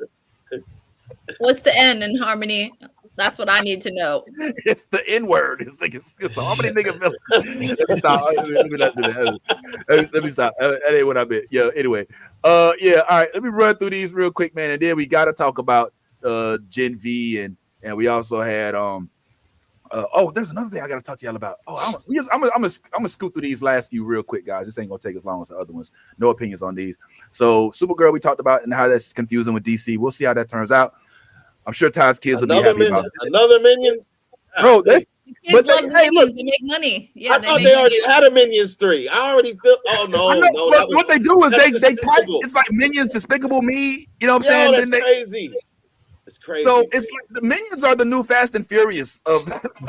It's like there's. I mean, don't ever go against the family. Yeah, I don't speak Minion that well. I gotta get back on Rosetta Stone. Resident Evil, yes. Man, it's hard for me to get excited for Resident Evil. Yeah, but even with the director. What do you mean? No. Who's the director? Did you see Weapons? No. I will be. I'll be watching it this weekend. I did. It just came out on HBO. You didn't like Weapons? I didn't seen it yet. Did you see Barbarian? Yes. No. Did you like Barbarian? Listen, you can tell me all of these little idiosyncrasies. That's nice. Well, that's the writer of the new Resident Evil movie. Like, they saw what he did with Barbarian. They saw what he did with Weapons, and they were like, yo, we need him to come fix the Resident Evil franchise. This ain't Alice. This ain't Leon. Okay. He's coming up with something original, and a lot of people love Weapons. Weapons is probably going to be an Academy Award conversation. That's where he's at. So I'm excited for Resident Evil. Well, I wish I shared your enthusiasm, but you're giving me hope. All right. But thus far, unfortunately, the track record of Resident Evil, even with as much as Mia Jovovich tried to do for the franchise, it just has not been consistent enough to say, yes, I'm looking forward to it. It's more like, all right, we'll see what happens. So, hey, can because you didn't see Weapons, but you did. Have you noticed something lately with the Marvel characters all playing in the same movies together? You noticed that? There's at least 4 or 5 Marvel characters in Weapons, and then I saw just recently they got another movie with Hemsworth and Ruffalo, and I'm like, y'all can't do movies without each other no more. Like it's starting to feel like that. This is how they keep their worth, right? This is how they maintain their worth. Because one thing that'd be hard is when they step away from the Marvel movies and then the movies don't do as well. But if you take a couple of those actors from the Marvel movies and put them together, you got a better chance. It doesn't always work. They've been trying this for a long time. Y'all saw the last Men in Black? Yeah. I actually didn't hate Hemsworth and Tessa Thompson. Basically, right? Asgardian. Thor and Valkyrie right there in the lead. This is how they keep their worth. I love it. I think they should do that more often. I think they should start playing characters similar to their MCU characters. Right? Just like Chris Evans play a soldier. I hate Nazis. You want Mark Ruffalo in task to bulk up and get green and get real angry? Man, just be a scientist. Be like, you know what? I don't think we should be mixing those together, Tony. I mean, David. He wants Hopper and all the time. So it's interesting. It's interesting that you bring that up, Ty, because there are a lot of folks that are seen in the same projects, and I think that that's kind of cool. But there's also people that are not going to be seen in some of the upcoming projects that they were prominently members of, such as Jeremy Renner, who recently was. You like that? That was a good one. That was a 10 out of a 10. That was a 10. Yeah. That was 10, right? Yeah. Thank you. I'm working on it. I'm working on it.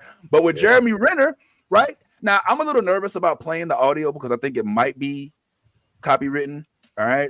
I don't know if they'll let me do it in segments or not. Well, what's he talking about? I'm nervous to play it, but I'll try to paraphrase.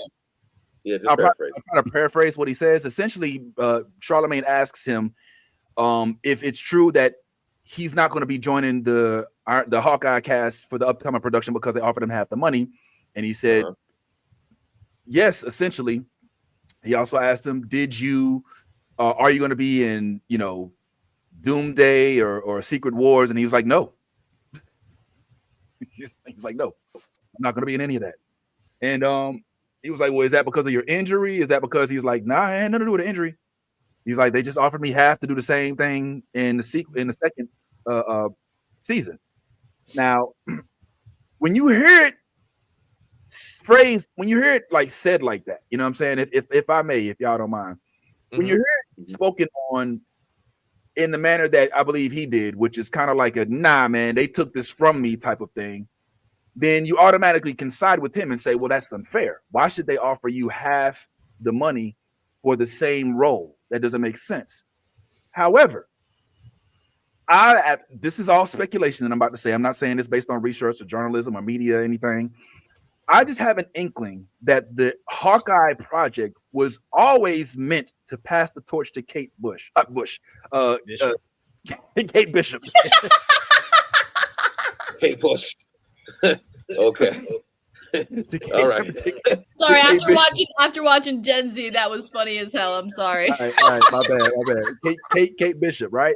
I mean, that's basically what this is. Hawkeye isn't a story. It feels like about Clint. It feels like a story about Kate.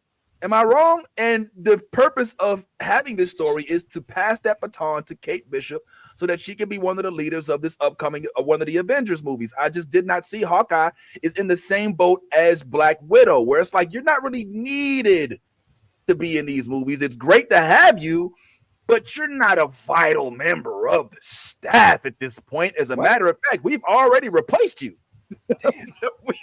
We just want you to be here to help train your replacement. So in my head, when I'm hearing him say, yeah, they offered me half the money, I'm also thinking he was in half the episodes, had half the lines, half the responsibilities. And if that is indeed the case, is it unfair for them to offer him half of the income when his contribution would probably be much more insignificant this time around? I pose that question to y'all. Am I making any sense here? Do y'all think that it's a possibility that maybe he's being asked to do less, therefore he's getting paid less? No. I think he's going to do just as much as he's done before. They tell you whatever they need to tell you to get you to sign the contract, and then they be like, all right, now do a backflip. Right? Look what happened to Tom Holland. Didn't he just crack his head open on the fourth movie? Like, these movies are dangerous. And as far as him passing the baton, he also adds legitimacy, right? He's also that connective tissue between the first saga when Marvel was in its peak and what they're going through now. Whenever these OG Avengers pop up, things go better, right? They had Chris Evans pop up in Deadpool and Wolverine. And I don't know about you, when he first popped up, I thought he was going to say Avengers Assemble, right? I really thought he was playing Captain America, and he said flame on. And, I was still happy. The movie theater went crazy. The movie theater went crazy. The theater went crazy on sight of him. There's something about those OG Avengers that I think Disney, Marvel, the whole company is starting to acknowledge and accept that you can't just really make another one. Right, you can't just do it over and have the same connection with your audience that you built up with that first group. So I think a lot of these characters have to stay, and when they do come, their value went up. Yesterday's prices are not today's prices. It actually should be more. He should be charging them more. Okay, counter argument. Go ahead. Was Chris Evans in the latest Captain America movie? How well did that movie do?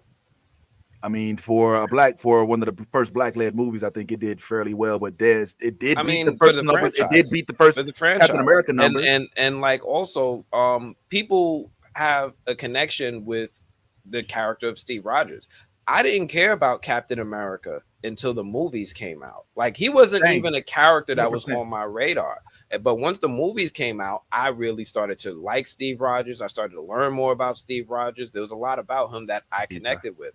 And I appreciated the way that they introduced Anthony Mackie's Falcon in those films, because you know, you could see that mantle passing a little bit more organically. But it can't last forever, right? Iron Man is no longer Hugh Jackman. Right, like you can't. Don't tell me that, man. Don't tell me people can't. We just saw Michael Keaton as Batman like not too long ago. Yes, you can. Right, we just saw Patrick Stewart as Professor X. Yes, you can. Do you think that Hugh Jackman got the same contract for his appearances in Deadpool that he got for X-Men 1? I think Wolverine he got more 1? money. I think he got way more. He got more? Yeah. Oh yeah. For what he did in Deadpool and It had Wolverine to. is probably his highest salary of his career. Somebody fact check for the lowest acting that he had to do. Do you see what I'm saying? Like, you know, it was like he was the main character. Well, he was like he was the prominent main character of the whole thing. He was, you know what I'm saying, like technically speaking, he was a supporting role. Like he was the main character, but he was a supporting role. Like he had somebody else with him. Do you see what I'm saying? So that's, I mean, no matter what, because of the stature that he got to get him to even sign on to that, they had to throw money behind that just to get him. Like, if you think about all the controversy that went behind that, like, is Wolverine going to play Wolverine? Like, we were all literally on our toes waiting to see if it was going to be Hugh Jackman or they were going to replace him with someone else. Good point. There is a key component that we're all missing here. And that key component is that out of all of the Avengers, Hawkeye is the only one without a standalone movie.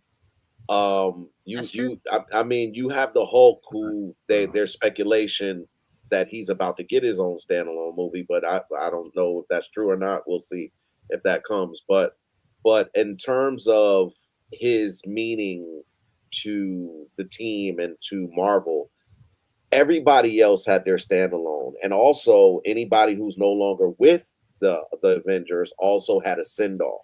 He got neither, because they don't recognize Hawkeye as a main character. He's always like just an assist. Like, you know what I'm saying? Like he's an assistant hero. You know what I'm saying? In essence. So when he's asking for, because I noticed the comparisons of the Hugh Jackmans and the Chris Evans, all of which had their own standalone movies, some multiple movies, by the way. And Jeremy Renner is valuing himself more than they value him. You know what I'm saying? And that's I mean, it's great. You should always value yourself higher than everyone else. But in terms of what you're asking for and what you're worth, that's where the difference is. That's where it's like, no, yeah, I know you think you're worth that, but we kind of see you as this. And now Jeremy was like, all right, well, I'm not going to do it. And they're like, okay. Like we've already really moved on from you. All this conversation was just out of courtesy for what you've been able to give us over the years. Man. But let's be honest, Hawkeye, you haven't had your own standalone movie. The most notoriety you get at this point is from the What If series. Like that's crazy, but it's true. It's honestly true that like the most I've appreciated Hawkeye has been in the What If series, because you really see like the different versions of Hawkeye and what potentially that all of those different arrows could do. So you're like, oh shit, this dude's got this arrow. You know what I'm saying? And that's but yeah, in terms of just like a box office, could Jeremy Renner's Hawkeye be a box office smash? Probably not. Okay. Probably not. So I don't know. Let me tell you where. Yeah, I was gonna say. Well, and yes, I saw your hand up too. But if they focused on the Ronin period, I think this shit could go completely ham. If they focus on the Ronin period during the blip where he was out there killing motherfuckers, they showed it briefly in Endgame. If they focused on that part of the timeline, then I think that it goes ham because he's literally a samurai. Dude, yeah, hell we yeah. saw it. We saw it in the Hawkeye series. They focused on the Ronin in the Hawkeye series, and it wasn't. They didn't. They focused on the character, but they didn't focus as much on it wasn't a John Wick storyline. What I'm talking about, it's like a John Wick type of story where for 2 hours you see slice and dicing and where's Rachel? I won't say Rachel, but Black Widow. I feel like there's something there. Do you? I'm a pitch something.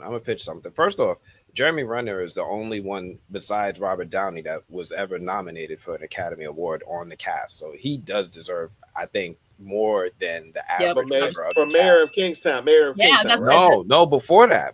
He got it for Hurt Locker. And I think the town. Yeah. So yeah, I remember him from The Town. That's when I was like, oh, who the fuck is this? It was like, yo, we got to do some bad shit and we can't tell nobody whose car we take. He's one of the best actors they got. He was but as far as him doing a movie, I understand the challenge with him doing it by himself. I say just do that shit like Captain America 3. I was the one who always argued that Hawkeye should have been a part of the Thunderbolts. He should have been in that movie.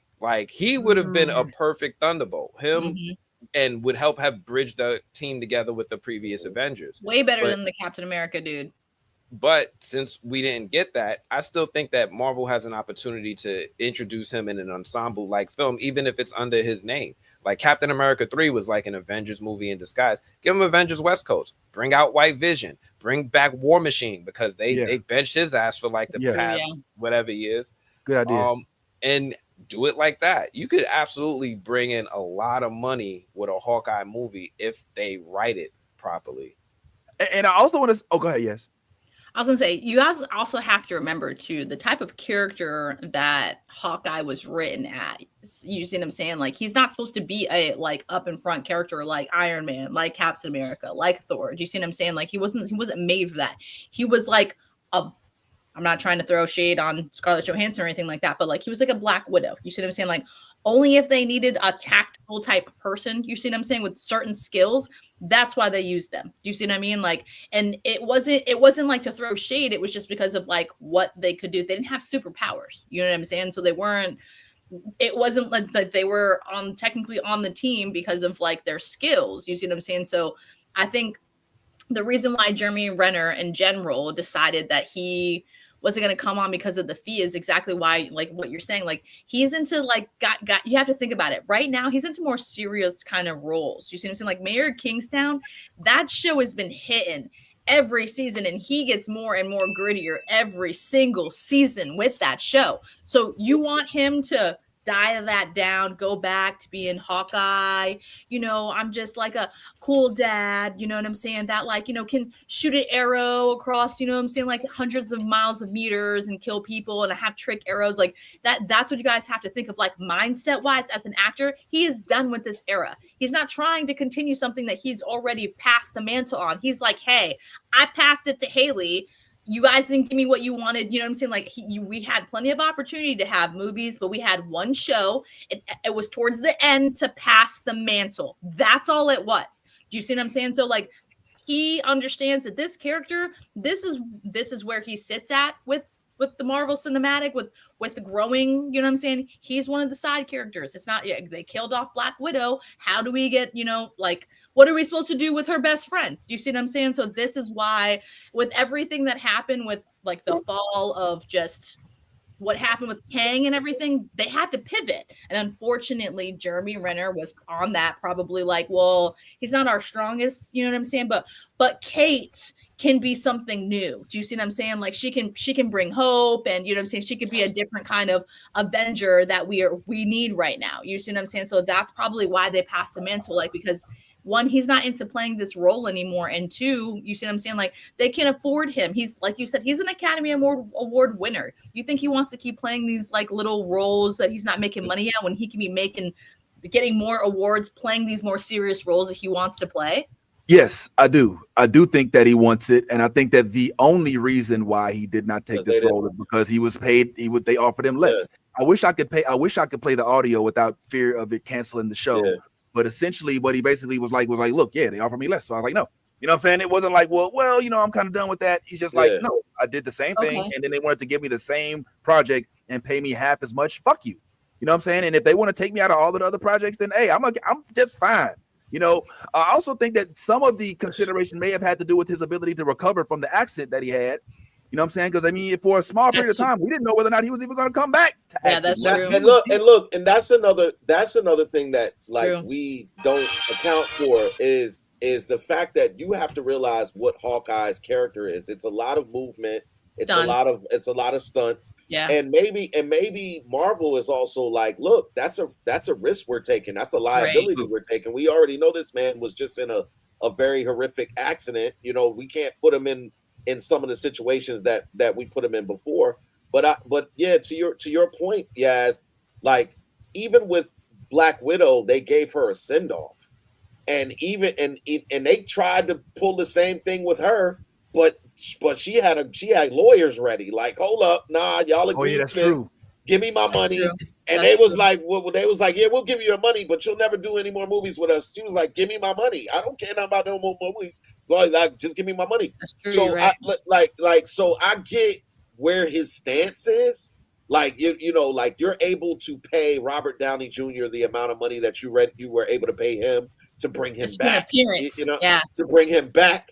You pay him. Like if we know the money that you gave him to do spots on, you know, and make little videos for other properties. Yeah. So why can't you pay me? Again, you've already addressed the fact that he's probably the only one that has been nominated for an Academy or Emmy nomination or whatever the case may be on the panel. So in terms of acting prowess and being a A-lister, he is that. He's an A-lister, so he deserves to ask for the money that he does. And just like Marvel is allowed to be like, yo, we're not gonna pay you that. You know what I'm saying? 100%. So he walked away. I mean, I get it, bro. I get it. Like it is what it is, though.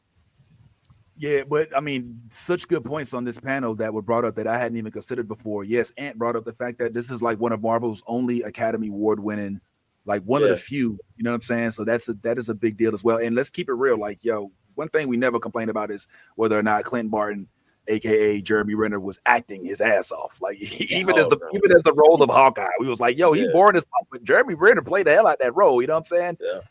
So I'm sad. We can't argue that the mantle was passed though. You see what I'm saying? Like he officially passed the mantle to Kate, and then he said, "If I'm around, if you need me." It wasn't like he was like, "All right, I'll never do this." This is probably why they're tethering that. Do you see what I'm saying? It wasn't like the send off with Scarlet. It was permanent. There was no going back for that. You see what I'm saying? Like so that's what I'm getting. And then the same thing with Cap. Cap went into a different universe, so it's not like we can be like, "Hey, Cap, can you you see what I'm saying?" Like. He went into a whole different universe. This is why we have the Captain America that we have. You see what I'm saying? But he still passed the mantle. We still got to see that. And they still brought Chris Evans back, though. They still brought Chris Evans back in some other capacity. Like, well, when we say they, all right, you mean Ryan Reynolds? Hold on. Two things. One, he came back at the end of Endgame. He was older, and two, he was old. They brought him back as Human Torch. Like the actor is still around. Right, but that's what I'm saying. They brought him back, but he was older. He was in a different. That's what I'm saying. Like he went back in time. You see what I'm saying? I mean, they could do whatever they want. They could comic book their way out of that. They could make him young again. He could drink another serum, whatever they want. Valhalla, Thor, fix him.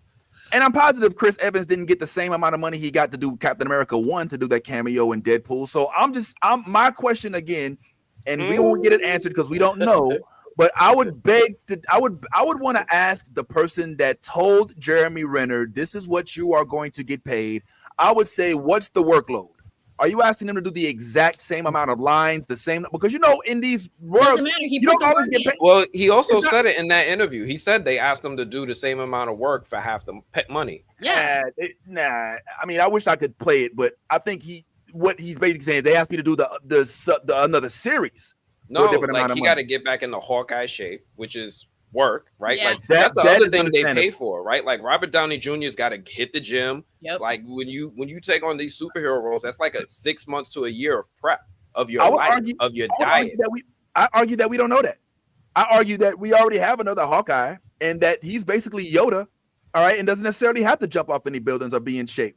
They can literally give it to Fat Thor. He talked You know what about I'm that. saying? If he's going to be, if he's gonna be the guy in the chair for Kate Bishop, then there's no reason for him to have to be in That Thor such came good from shape. COVID. It was a you know, that's why they did that, because we were all living that life. That's why they did that. It wasn't like a planned All thing. right.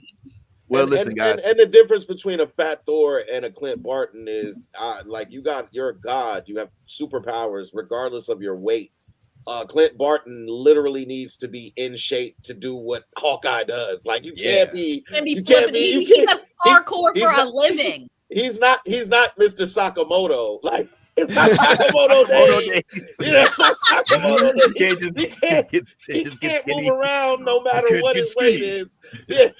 Like, I don't know what it is you're saying, but you can hear my voice. I can't get skinny. I don't know. Dude's doing parkour. He needs Yo, to be in like hold great up. fucking shape. Those ankles gotta work. Before I forget, because we got to move to another subject, we're gonna talk a little bit of Derry, then I gotta go. I gotta get to Tampa. But Ty, if you don't at some point in time cosplay as Sakamoto days, my nigga, I will hate you. Like my nigga, you have to be Sakamoto. Like I only say this because of your hair. You're the only one out of us that's got hair and a mustache that you can put in a bun the way that Sakamoto does. You can trim your mustache. You can talk with your mustache. Like I can see you playing Sakamoto. Do that one more days, time. my Can we nigga. get a close up? Do that one more time. Yo, yeah, come on, yeah. You cannot tell me this. Look, Ty could be Sakamoto. Now he's not, you know, obviously an assassin or no shit like that. But You don't know what he be doing? you just didn't make my list. That's all. That's all that is. You didn't make my list. All right, so it sounds like if everybody's not familiar with Sakamoto days, man, listen, Ty put me on. I'm a little behind. I'm caught. I'm like an episode behind. Oh, let me let Ant go. Oh my gosh, you're probably but yeah, yo, this show is like I'm so glad you put me on to this shit because it's funny as hell, and the concept is just one that is just worth. It's crazy. It's such good. It's such a as far as anime goes, I love the concept. The guy who was a superhero, who was a super assassin, but he falls in love. And he goes off to have a family, and like a lot of us men do, we get comfortable, we eat, we stop caring about our looks, we let ourselves go. But he's still a notorious, infamous assassin. Now look, guys, look at Sakamoto, the guy in the apron, and look at Ty. You give Ty some circle glasses, cut his beard a little bit. Dye his hair white, put it back in the bun. Yeah. Come on, man. Come on, bro. Come on, bro. Yeah. Come on, bro. Yeah. Come on, bro. Yeah. You gotta be Sakamoto. In fact, Halloween is in what, and listen, if you're gonna tell the Sakamoto story, tell it right, man. He didn't let himself go. He's able to change his weight. So he can go from big to skinny. But what he did was he got real big so that he could hide in plain sight, so nobody would know it was him, because he was such a renowned assassin. Everybody knew him. So once there was a listing that his name came up and all the assassins need to kill him. So throughout the show, you have different assassins coming to kill Mr. Sakamoto.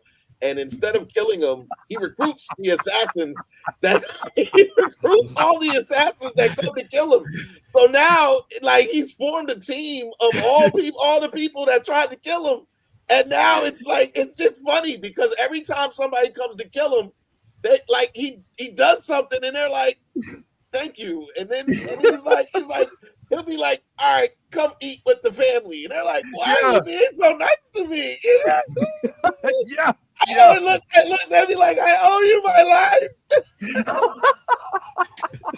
It's so good. Oh my god. The funny part is there's all this killing going around, right? Yes. But Sakamoto, he gets out the assassin life and he's like, I don't want to kill anymore. You know what I'm saying?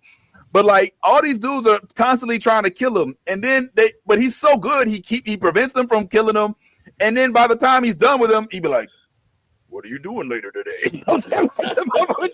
He just spent like a whole day just trying to chop you up and your family's like, come by and have some meat buns and shit. You know what I'm saying? Yeah. Shit. You're like, yeah, what the fuck? Like he's just trying to kill you and your family.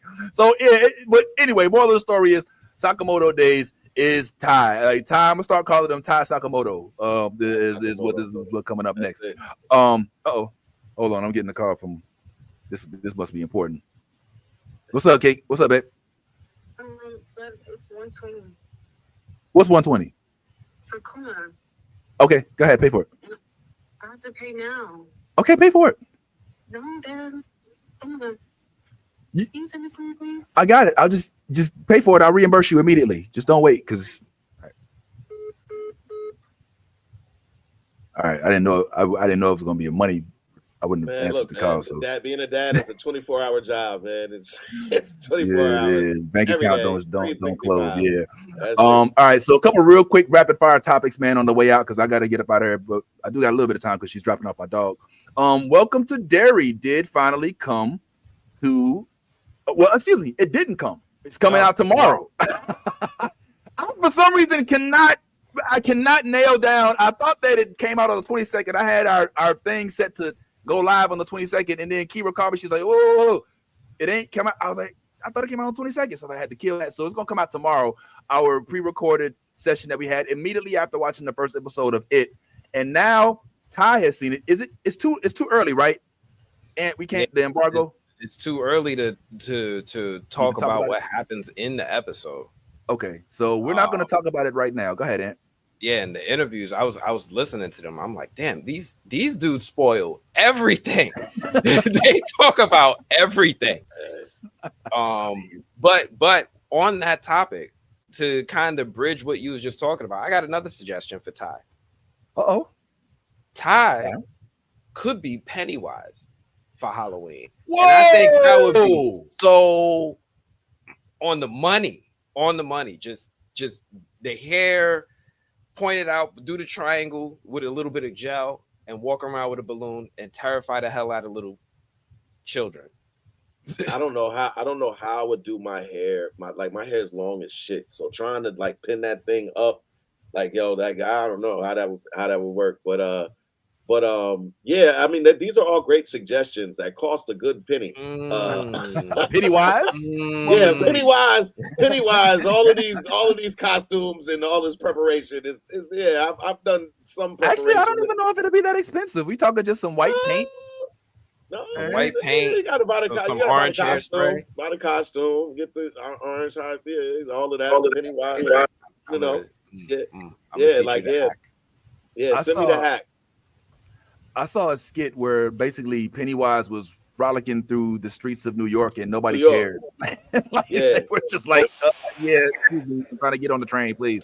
So yeah, I'm down for that. Well, I guess we can't talk about it yet. The embargo isn't lifted, but if you do happen to check out Welcome to Derry tomorrow, as soon as you get done, head over to the YouTube channel and check out our video that we made immediately after watching that episode, and you can get our feelings on it. There is one thing we can talk about in terms of that, because Yaz made a comment earlier in terms of Pennywise being just like the Welcome to Derry, just being about Pennywise, a clown that is haunting kids, or not haunting kids, but killing kids. And I've found that there's more storyline to. We get a backstory. The Stephen King. Like I've got a friend. We have a friend named Minnie that read all of the books and is like hella into Stephen King, and he let me know that all that it ties into a lot of the Stephen King stories, like The Shining. The Shining is also part of of look, man. That's one of my favorite movies. Like, how does The Shining tie into it? You'll see. So apparently it is a space creature. That's a space. That's number one. It's a space. He's a time traveler. This motherfucker be no. It's a space spider or of some type of entity like that. So it's not necessarily a clown. The clown is one of the many visuals that it can take form in, but it is more of a what is it? An entity as opposed to a thing. Did you say it was a spider? It's the it clown is a space spider. Like Okay, it's like it has a name, and I don't have the name right off the top, but it is an entity from space. But no, go ahead. I was gonna say, if you're triggered by clowns or spiders, I don't know if this show is going to be for you. It sounds fucking scary already. Well, I don't know that that's gonna be. It's gonna even like go. Like I'm just saying this from based off of the information that's out there in terms of the Stephen King novels and how they align. So I'm not saying that Welcome to Derry will show anything about a space spider or even go into the backstory. I don't know. Okay. All right. But I am saying that it is an entity that takes form in different ways. So yeah, it can you can see it as Pennywise, but you can also see it in other various ways. And I think Welcome to Derry will kind of show you the different ways that may take place. Yeah, well, I'll just say this. All right, I'm not an It fan. I didn't come into this as somebody who's like, oh yeah, I love It. I haven't seen not one It. In fact, the closest I got to watching It was I started to watch the reboot, and in the first 5 minutes, I was like, oh no. I was like, I'm not. It's click. What else is on? By the way, we also got to talk about the fact that MTV is being shut down forever. We'll talk about that next week, which is like our childhood going. It's like learning that Disney was closed. You know what I'm saying? I thought it was already closed, honestly. MTV is now going like no more real world, real challenge, TRL. All that shit is a thing. They messed me up when they stopped playing music. I was like, When MTV became a reality show, it's music television with no music. Where's the music? Yeah, like, what's going on? What's up, Yazzie? You were saying something? Okay, so time out. Can we just bring this back really quickly? Okay. So bad time. You're telling me that this entity is like a Bogart from Harry Potter. The motherfucker can turn into different things? I'm saying that yes, that it. Oh hell no! It can do different things, and the more things that like I'm not going into what those things are because again, it can be very vast. It can be very vast, but what I do know is that the Stephen King novels are tied together in some way, and I wish I had Minnie here because he could really explain the backstory because he started telling me about it. Oh look, or maybe even Ant can explain it. I don't know everything, but I do know that I was able to see. I watched the first 5 episodes of the show. Okay. It's really a great show. Oh really, Ant? You watched the first 5 episodes? really, Ant? Ant's bragging. Like I watched the first 5 episodes. Where was I, Ant? Where was I when you were watching these first 5 episodes, Ant? All right, go ahead, man. Go ahead. But yeah, one thing was that once I started watching it, I started seeing things that I was like, wait, is that what is that? Is that what I think that is? And then I started to just Google a little bit, and I discovered that all of the Stephen King's books are one universe. This is like a whole MCU thing that's happening. So the Dark Tower is connected to The Shining, is connected to Shawshank Redemption, it's connected to Derry. It's all one messed up stuff that's happening. And the Man in Black is supposed to be like their Thanos. And I started to learn that yes, there is a connection between Derry and the other Stephen King novels. And yes, there are going to be things that if you're like a book reader or if you're just a fan of those other films or the TV shows that came out, you're going to see stuff sprinkled in that's specifically for you. I'm excited. Yeah. Well, hold that enthusiasm. until you get through Didn't the mean to first hold the episode. enthusiasm. Oh man, this That sounds first like a episode. ride. I'm Yo, not the first episode is Listen, this shit is not for the faint of heart. Let me just put it Nah. like that. Like, Okay, yo, I so went you're into it saying- innocent and I left a completely tattered, like a war. Like I left like a soldier of war. Like I can't, like with like, oh my god, like I can't get back to You're reality. Like traumatized. yo, listen, Yo, all right, it traumatized episode. me. Yes. and Ty's been asking for this type of shit. yo. Listen. I you know me. I'm all for some villainy. I'm all for some I'm out, wild, dude. some wild stuff. I'm telling you, I'm all for And some you guys wild want stuff. me to watch it? Hey, the fuck? man. Hey, It's Hey. Ty, and you want me to fucking watch it, though. The Listen, person who gets listen. scared of everything. You're like, yes, go ahead. It's harmless. It's just All I'm this gonna say- extraterrestrial creature that can turn into anything. He just so happens to be a clown. It's cool. Oh, by the way, it's kind of like ties into The Shining, so it might get you want to watch it more. Y'all fucked up. That's all I'm gonna say. I Yeah. will watch it through my yeah. blanket, and then I will let you know how I feel about that shit. How about that?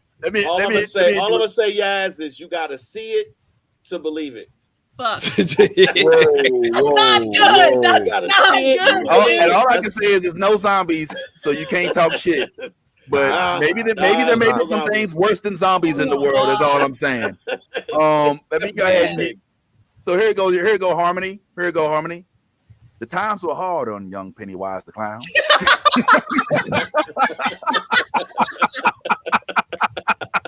It's your Morgan Freeman boy. The times were Morgan hard Freeman. on young Pennywise the clown. I'd like to tell you that Pennywise fought them off every day and won.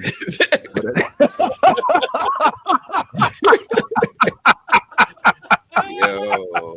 Dude, That's you it. have to do that. That's it. You have to make that a That's clip. it. Literally do it with his voice. That's That was grand. That's it. We had too much fun. All right, we gotta start wrapping up. I'm gonna be late to this wedding, so let's go ahead and get to our last topic. But just let it be known that it's coming out tomorrow, so we'd love to talk to all of y'all on the panel about it. If you're watching on the replay, please join us live if you can, and if you are watching on the replay, you can still comment. I do read every single comment, and we enjoy it. So thank y'all, each and every last one of y'all, for being here with us.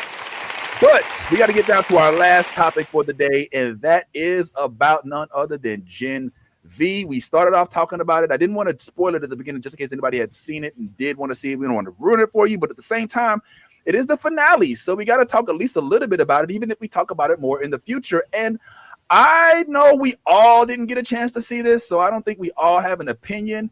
I mean, there's actually only one of us who didn't see it, and it's weird because that person gets access to it, and it's like weird. It's like,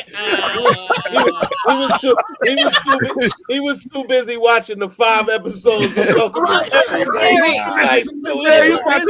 The colorful free that he already got the copy of from Oprah. Like, anyway, we know Ed's busy having birthday party celebrations where Morgan Freeman is giving him, like cakes and singing and shit. But anyway, Gen V did pop. All right, and I'm interested. And we'll take you off just for 1 second. I want to take this down for the three of us that did see it.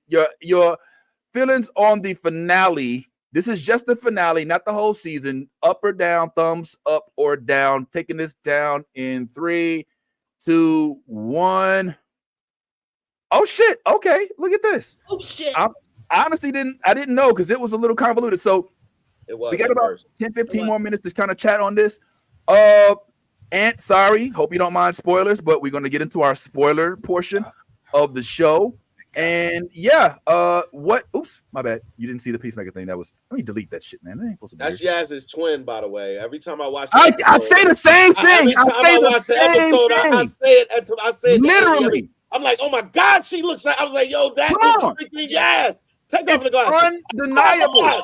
Oh my God. Come on, bro. Yo, it is 100% your sister. That is your doppelganger. Listen, That is your listen, doppelganger. Listen, I was just talking about headshots in my acting class, and I was like telling my teacher, I was like, so if I get some dreads in one of my headshots, he was like, yeah, is that believable? I was like, well, my friends say that I look just like Marie Monroe off of Gen V, so I was like, technically, it'd be fucking believable, and I had the whole class dying laughing, and I was like, I'm just saying, man, you don't know.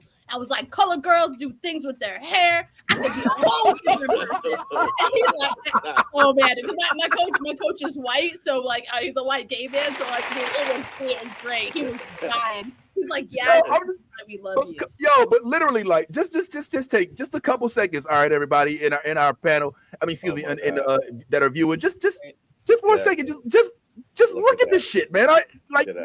We're not making this shit up. Hold on. Tell me this shit don't look just like she looks just like Puerto Rican. She's like a black version. Like, come on, man. Like literally, it's her. Yes. She don't even got a cosplay. All she gotta do is just maybe twist her hair a little bit. That's it. And she's That's literally it. every time I see her, I cannot. I'm like, same.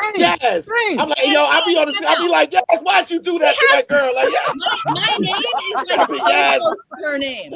Also, like we have a similar name. Her name is Jazz Sinclair. Yo, that's the other creepy part. St. Clair. Yo, that's just shows. Yo, I'm here to declare that Yaz is either the original or she is a variant, but one of the two. This lady's name, her name is Yaz Sinclair. Jazz Sinclair is what this Jazz Sinclair. Yaz's name is Yaz Sinclair. Get the fuck out of here, bro. They're the same person. I've never seen them in the same room at the same time. Yeah, and the fact that y'all have the same last name is it might be time to do a DNA test. I don't want to. I don't want to know how many me's there are. I don't want to know. I'm scared. Now, to be clear, like Jazz is Sinclair, Sinclair. Yaz, our buddy Yaz, is Saint Clair, Saint. Oh, okay. Clair. Yeah. Okay. I spell it ST period CLAIR. ST period. So it's like it's different, but it's kind of it's crazy. It's uncanny. It's uncannily how crazy. Yes, but literally, like you can't now on that same note, look at this shit right here, man. The same thing. Oh damn! Go ahead. You don't go ahead, bro. No, look at it's not even laughing. You keep it up. I'm gonna go find that instructor. From the airplane. No, you don't need to do all that, man. Another one of them hugs. You need another hug. Wait. Watch the grip. Wait for the grip. Watch him slide. Oh, there it is. Ready? Let me get in. Y'all are so evil. Y'all actually wishing fondling on me. That's not cool. Not wishing, anyway, wishing it. We witnessed. Witnessing it. Yeah, it's a witness. We're witnessing fondling. We're not in any way hoping for it. But whatever, man. The funny part is whoever took the video, they even zoomed in on that part. Like that's what's even crazy. That's Kim. Kim took the video. That was Kim. I'm just saying, Kim. Thank you. Tell Kim I'm forever grateful. But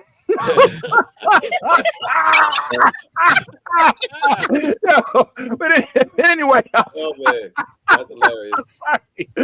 All right. It's too bad they don't have, But anyway, so what do we learn? All right, so you about to learn a lot, Yaz. Yaz, I would say do a breakdown, but unfortunately, I don't think that we got much time. Okay. You know what I'm saying? Unless you could do it nah. Yes, we want the full breakdown. I wouldn't want you to even cut it off short. But I'll tell you what I learned. I'll tell you that I was pleasantly surprised at how well they integrated what's his name's death. All right. No, he's talking about Jasper. Chance. Jasper. What is it? You're talking about Chance. His name is Chance. Yeah, the dude's he was Andre. Andre. The way that they integrated Andre's death, because he died in real life. Yes, all right. So that's always a weird thing when you have to kind of like write somebody's death. Oh my! I cannot, man. I cannot. Like it's bruh. Come on, man. Really, come on, like double. Hello. Like it's ridiculous. It's scary. It's frankly a little scary. It's Pizarro. Well, yeah. And I ain't gonna lie. Like, yo, that's just so crazy to me. Anyway, but so I like the way that they did that because they didn't do it in a manner that's like, okay, yeah, he's gone and let's just move past them. But they made him an integral part. They sent them off well, right? Mm-hmm. I am remembering the very last conversation that his dad had with the guy that we thought was Cypher, yeah. Cypher. Well, we thought he was Cypher. Yeah. Well, it turns out, other things. So That last little bit that they wrote into the script, I thought was chef's kiss, because it's like he absorbed the first episode and a half. We're like, all right, we'll move past, but then it wasn't like. So I really enjoyed that. I liked the twist. I didn't see it coming. Are we going to talk about it? We going to drop it? Are y'all ready? I mean, yes, we're going to drop it. We're going to drop the twist, man. Come on, man. All right, so I don't know if Ant is putting the headphones on to not listen to us or to listen. Okay, do it. All right, so we're gonna go ahead and we'll drop the twist. All right, so for those of y'all who are unaware, when you're watching the Gen V, they start off with this guy who supposedly is the villain, a dude named Cypher. Right, Cypher is played by this really good actor, who really had me convinced. Like this dude is like, it was like really good in acting. So the twist is, for those who aren't aware, he wasn't the villain. He actually ended up being under mind control by the actual villain, who was the guy that this university was named after, Thomas Godolkin. All right, so Thomas Godolkin, who we did see throughout the episodes, throughout the season, was kind of like a what would you say, like a burn victim or something like that? Like he was stuck in a room where he told the guy who told Cypher he was supposedly his father. So what actually happens is that Cypher was a pseudonym, was a code name or a made up name, an alter ego, so to speak, for Godolkin, who just used it while he was basically doing an invasion of the body snatchers mind swap with the guy that I just showed y'all.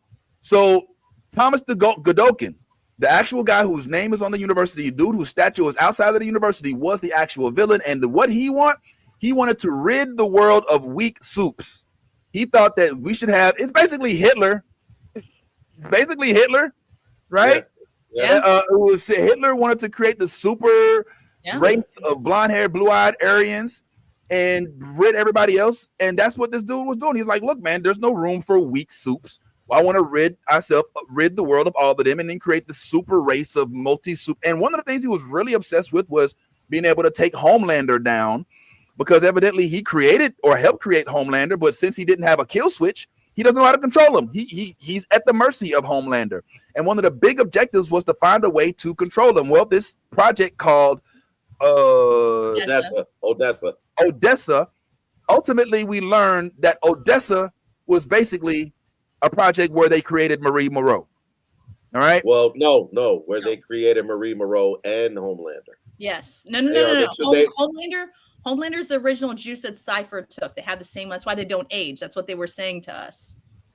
No, they the Odessa project was literally the only two that survived the process. Homelander, you're right. Marie and Homelander. You're right. Bad time. So Marie Moreau and Homelander, essentially by the end of this season, have become pseudo equivalents with regard to their power. Now, here's the exciting part. This is where I started to get excited a little bit, if I could be honest and just speak with y'all. The fact that they have a young black woman who is the lead of this show. Yeah, I wish it was a whole black cast, I ain't gonna lie. But the fact that the black woman in this show is comparable to the most powerful being in the Boyz saga, which is completely nuts, and that they're just now tapping into her potential is crazy to me. And on top of this, we get to meet her sister, the one that she's been hunting for or looking for all this time. And she has some revelations as well. Turns out, oh snap, she also has some superpowers that she had even when she accidentally mentioned. Can you close the door? Thank you. When she accidentally murdered her parents with her menstrual cycle. You know what I'm saying? Which was inadvertently done. Crazy. And we also learned that the sister, who was supposedly so angry at her for it, could have stopped it because she had a dream about it the day before. It was like, oh shit, this might happen, but she didn't know. I mean, she's learning her powers. So we learned so much, but the thing that I took away from it was that this project, which Seth Rogen, Evan Goldberg, give y'all credit for visualizing this, was like, look, we have a Homelander in this universe, but in this one, the main characters are going to be black women with powers to usurp the most powerful being on the planet, because the one that survived the Odessa project has the ability to basically bloodbend. She's essentially Aang from Korra from the Legend of Korra. And I know Ant didn't watch Legend of Korra, but hopefully this makes you think about it. I know who she is. I know about bloodbending. Oh my God, yo! So they're blood bending in this, and the cool thing is that I already know prediction. It hasn't been projected yet, but I am going to put some money on the fact that Marie can fly. She doesn't know how to yet, but if she can control blood, if she can float a goat in the air, if she can make these plastic bags of blood float in the middle of the air, if she can explode and control anything with blood, she is a blood vessel, which means at some point in time she'll probably learn how to make herself fly. Interesting. That's actually good analysis. All right, now she also is a blood controller, which means she can control your brain. I think that she can also start to control people's brains. Like the potential for her has just reached no limit, and I'm here for every last bit of it. I fucking loved the way that it ended. I'm a little sad that that the Boyz is supposedly going to be coming to an end here pretty soon. That is what I'm hearing. That there's only one more season. It's the last season. Yeah. But from what I understand, what they've done successfully is they've merged these two worlds, which even though Gen V was a spinoff, it doesn't mean it has to be about the stuff going on in the Boyz, but they definitely did that by having the characters integrated between the two of them. Mm-hmm. And so now I dare say that in the next Boyz season, we're going to see a showdown between Marie Monroe and Homelander. For sure. And that's going to be one of the ending. That's one of the ways. What's up, Jazz? You totally missed the fact that we got to see Marie literally bring her sister back to life. Oh yeah. Please, she can literally, and I'm sorry, but she can heal anyone. On top of that, too, she healed. What was his name? Thomas Godolphin. She healed Polaris. Yeah. And Polaris. she healed the girl. Kate and the dude also. Kate. Yeah. And the Speedy dude. Whose name I don't know, obviously. Speedy dude. Chance's dad. Oh, A-Train. That's Polaris. That's Polaris. No, that's Polaris. No, I'm sorry, Polaris. No, is it Polaris? Okay, my bad. Yes, well, I meant then. What's the girl name with one arm? Polarity. That's Kate. There you go. That's one. So yeah, so she healed Polarity. Thomas Godolphin, Polarity, and not Kate. Polaris is Polaris. Is Magneto's daughter, ain't it? It's His name is Polaris. All right, well. Polarity, Polaris, whatever. One of those. We're not good at this. Dude, Andre's dad. She healed Andre's dad. There you go. All that. All three of them had different ailments. Like Kate, she lost her powers because, you know what I'm saying? Like she almost died. She had a brain injury, from the fight that she got in with Marie and, all that good jazz. And then Godolphin was completely burned, like his entire body, every cell was completely burned up. And then Polarity, whatever, Andre's dad, he had seizures, tremors, like he was basically like on the verge of having what is it called? Seizures? No, it's I can't think of the fucking disease right now. Alzheimer's? Cancer? It's not Alzheimer's. It's a brain aneurysm. When you start to shake, what is it? MS. Epilepsy. No, not epilepsy. It's not MS. It's Parkinson's. Viewers, help me out here. Parkinson's. Thank you. Yes. Yeah. He was on the verge of getting Parkinson's. That's why his disease was not like that's why it was. He was saying, you know what I'm saying, like it was hurting him. So yeah. So she's Black Jesus. Fuck yes, Megatron. She is Black Jesus. I agree. My doppelganger is officially Black. That is what we're gonna call her from now on. Marie, aka Black Genius. I like it. Yo, hold up. Shout out Young Deuces right quick. If y'all enjoyed Gen V. Not Young Deuces, pull it up to go straight to promo. Right? Up, damn, Deuces. Damn. What's up, Good Deuces? to see you, but damn. How you doing? It's good to see you, homeboy. Nah, but that's real, though. If y'all did like it, then go ahead and check out the video. He interviewed Sister Sage. Oh, man. That was unfamiliar with who Sister Sage is. That's this sister right here. All right. So yeah, we got. I'm glad you put us Which on to that. which I hate how they use her. How they Thank using her. you. I hate how they're using her That character. was so yo. messed Like, up.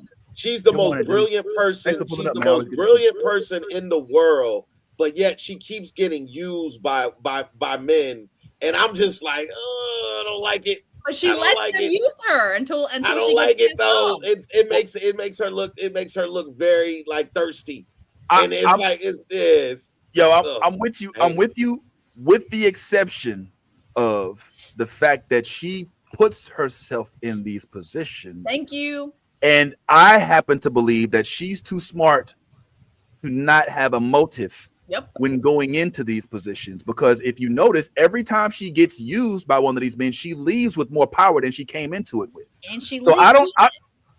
I agree with you, because I was enlightened to this in our last episode. I think it was with Thomas. Zaina, and we were talking about, we're like, yo, every woman doesn't have to, like how they used Sasha Bordeaux in Peacemaker to kind of be somebody who knew what was going on with Rick Flag, and they always end up putting them in the bed with her. And I was like, okay, I have to keep that in mind. Like, that's not a perspective that I had always had. So I had that same perspective when I was watching it. I was like, okay, of course you're gonna have the girl fuck the guy and blah blah blah. But then I'm thinking afterwards, I'm like, hold up. She just basically, she owns Homelander and Marie Moreau. You know what I'm saying? She has all this inside information, and she could take them down and go and live somewhere, pick her brain, and get 8 out, whatever the hell it is that she like to do, as long as she wants to. Yep. Because she is always in the fray of whatever's going on, and it's not by accident. So I agree with you. She's literally the CEO of Vought now. Like that they made that clear that she was appointed as CEO of Vought. She's one of the most powerful women in the world. Again, she's the most intelligent person, most brilliant person in the entire world. And yet she keeps getting bamboozled, if you want to say, by these men. I think it's a ploy. Look. If you saw the last scene where she's talking to Thomas and they're on top of the thing and she's like, why are you doing this? Like, this wasn't our plan. And look at your skin. Like, look what this is doing to you. And he's like, look, I just thought my plan's better than yours. And then she just looked confused in that moment. Like, she was just like, right. But remember, but right before that, she had told him, I got an apartment. They gave me a big apartment, and I was wondering, I don't know, if you want to live with me. And he's like, of course I want to live with you. And she just smiles and everything. And I'm like, girl, come on, man. Like, she's too smart for that, though. You're right, but she's also human, though. We're human. We have needs. She's the smartest person in the world, but she also has needs. She is a human being, okay? All she wants is for someone to love her. And the people that she chooses to love her are people that ultimately she puts her trust in. They break her trust. She's like, okay, well then fuck you. I'm going to use what I know about you, what I know that you know, and I'm going to fucking use it against you. Exactly. When Starlight pulled up, and who gave her the information where they were? Sage gave her the information because she fucking knew that they escaped. You see what I'm saying? So Sage is in the right spot where she needs to fucking be so she can get the information she needs. Whether it's for her good or for her bad, it doesn't matter. Sage uses that to help her gain advantage over everybody, regardless if she has to be the smartest person or not. She can already use your dirt. So you have to think about it. Sage is on a next level of like conniving. She just wants to be loved, but she loves the wrong people. That helps her. You know what I'm saying? Like, you have to think about it. She's the CEO of Vought, so she knows more about everything that has to do with Vought, the people in Vought. And then she's like, you know what? I'm going to sneak in with the man who created all of this. And then I'm going to really find out what's going on. And then I'm going to destroy him. She's like anti-hero, destroying the bad from the inside. This is why I have such a problem with that statement, because you basically said, which is why we know she's being brilliant. She was able to see everything 12 steps in front of the moves that people were made, which is why she was able, which is why she was able to give Starlight the package and everything, because she knew the steps that were going to come out. And my thing is, I don't know if it's love as much as it is lust and sex, because again, she had sex with the Deep, and it wasn't that she loved him. She knows he's an idiot, but she also needed him to do that thing where you pull out a piece of her brain or whatever, stick something in her thing. I forgot what it was that she does, like, to release all of the tension on her brain. But everything that she's doing is preemptive. She does everything. She already knows what the outcome is going to be.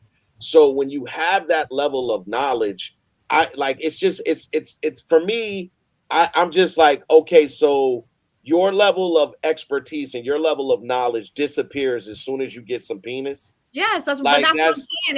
It's just like dudes that get like it's all in the junk. You know what I'm saying? It's like she's dick crazy. So as soon as she gets it, she loses all of those, like, you know, all of those senses that are like, girl, what are you doing? You know what I'm saying? Like, she's a person, but still, we all have vices, bro. And that is, sex is one of her vices. You know what I'm saying? Like, it's one of the things that helps her get through her bullshit. So of course she's gonna be dumb or blindsided by certain things until it gets to a point where she's smacked in the face by the reality of her choices, and then she's like, well, fuck, all right, fuck this nigga, I'm gonna go do this stuff. And then this is where, I mean, she literally does, like, if you look at it, the Deep went down after their whole things went, you see what I'm saying? Like, she burned him even more than he was already burned. Same thing with Godolkin. Like, it's just, that's how Sister Sage is. Like, when she gets in a bed with somebody, they screw her over, she's going to take them down with her for her own gain. Literally, I was about to tell him, like, dickmatization is a real thing. There are actual support groups for ladies who have been dickmatized, or men for that matter, whatever. Thank you, Tafari. So please guard yourself. Shout out to Tafari, man, for being here. We should have had you here. Hopefully, be available in the future. But yo, this shit right here took me out. Yes, she's always swooning over Nazis. Could you jump on a Umar? Could you find yourself Hill Harper Hill to maybe do something with? But here's the thing, to Ty's point, I hear what you're saying, but I don't think intellect is the same as precognition. All right. The one thing is that she keeps doing is she keeps trying to put folks onto a good plan, and then the ignorant ass men, because hey, let's just be honest, she's choosing certain type of men, and they keep saying, nah, fuck your plan, I'm going with my plan. But she's smart enough to have a plan in case that plan happens, which is why she went and she released Polarity without him even knowing it. She's like, yeah, and she went and opened the door. That was before old boy had already started popping off. You remember that? Oh, that was it wasn't. No, it wasn't. Because he was right after. No, he told her her plan, then she went to go release him. Yeah. Okay. My apologies. That's what I'm saying, though. She already has backup. Like, Vince just, like, he has backups to back. She's so smart that she has contingencies that she knows. You know what? Fine. You do some stupid shit. I already know how to burn you. Like, be done then. You know what I'm saying? I'm gonna get mine, so you can get yours, and then if we're gonna burn each other, we're gonna go down together. It's just, that's just how she is. Yo, but one thing is not good. The one thing is not good for you, Sister Sage, is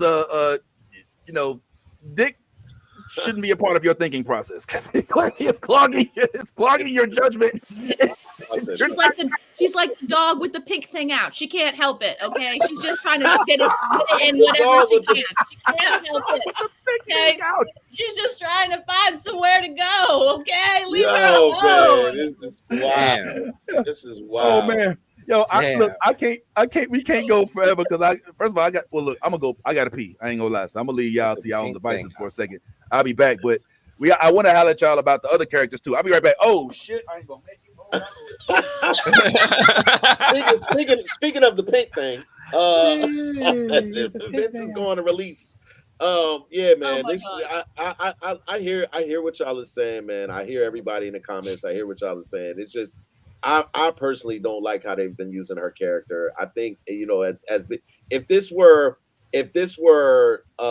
Victor Von Doom, or if this were one of the most brilliant people, Tony Stark's. Even Tony, was in love with Peppa and everything. That didn't make it like his decision making was still kind of sound. I mean, but it's just like for her to come up with such an elusive plan to get everything to line up the way that it did. Yeah, I don't think she's she's like she has premonitions, but I think that she's so brilliant with mathematics and statistics and all of those things. Like she weighs the percentages. Like, so that's where I'm like, okay, the percentage, she weighs the percentages until it comes to these men that she's dealing with. And then it's like, you know, like that's my only thing with it. It's like, come on. Yeah, man. That's the gold right there. Yo. Power of the pig. I'm a little lighter now, but I heard some of what y'all was saying, and I want to say that there's something I can't speak to this because I don't have an experience. But if there were more women on the panel in addition to Yaz, I wonder if they could speak to the inadvertent weakness that sometimes your partner or significant other, or just the person you have a crush on, or the person you just want something from erotically, sexually, affectionately, can impose on you inadvertently once you've begun the process of either pursuing them or being involved with them. How you can be easily blindsided. How many of us have been heartbroken by somebody we just knew was going to be for us, or we just knew we was going to have a future with them, or we just knew we was going to be able to blah, blah, and all of a sudden we look up like, holy fuck, like I should have known like this motherfucker wasn't shit. You know what I'm saying? Like sometimes those blind spots exist within superheroes as well. And I think that there's a plot line that could kind of parallel real life experiences with regard to how people are easily manipulated when they put their feelings into somebody as opposed to their plan. If that makes any sense. No, you know Vince, it makes 100%. It makes 100% of sense, and it doesn't. It's not a thing that is just like isolated to women. It's men go through this just as much as women do, right, if not more. Believe it or not. That's why. That's where there's so many men that are killing women just because they fall out of love with them, kill themselves, and do all of that. So when it comes to being emotional, I think men are far more emotional than women are. We just don't want to talk about it. No, I'm like it's a real conversation, like, but it's a real thing. Men are very, very emotional. You can tell when how they react. That just how they react when it comes to just how they react when it comes to certain things. But I'm just saying that in this scenario, with her being brilliant, like being her thing being far exceeding to the regular person, like the average person. Yes, I get it 100%. We go through these things all the time, and it makes sense. But for a person who has brilliance and like it's not just brilliance. This lady is literally supposed to be the smartest person in the world. And so when you think of all of the ways that she lined up this season, all of the things that she had, all of the moving pieces that had to work exactly the right way, and for the outcome to be what it was, and for the outcome to come out exactly how she planned it, that takes a level of detail. It takes a level of again, mathematical and equations and statistics and percentages and all of these things to have to come out the exact right way for everything to come out the way that it came out. And so when I just see her being used in this way, and not just her too, Marie too. They make both of them kind of like just driven, like both of these black women are driven by their emotions. And it's like that is not necessarily always the case in a lot of things. And I just was like, oh, okay, all right, we're doing this again, cool. Thomas Golovkin is whatever his name is, Godolkin is the deep of this series instead of like whatever, man. But there's a lot of perfectly single black men on the show too, by the way. Polaris is yeah, there's a lot of them. Yeah, there's plenty. They just they don't want to use them. That's all I'm saying. All right, we got polarity, whatever you want to call them. We got your boy. We got A-Train. We got Mother's Milk. We got Mother's Milk. Noir. That's Noir. That's a different show. Yeah, that's a different show. That's the Boyz. They're integrated, but it's a different show. You're right, but they literally are merging the two. So what I'm saying is, whether they're different shows or not, they brought the characters from the shows onto the other shows. So what I'm saying is that means there's availability. Now let me that's it. That's let me- it, man. But whatever, and let me man. let That's me a whole let me nother add to your conversation. point. Let me add to your point real quick Another before we wrap up. conversation. Let me add to your point.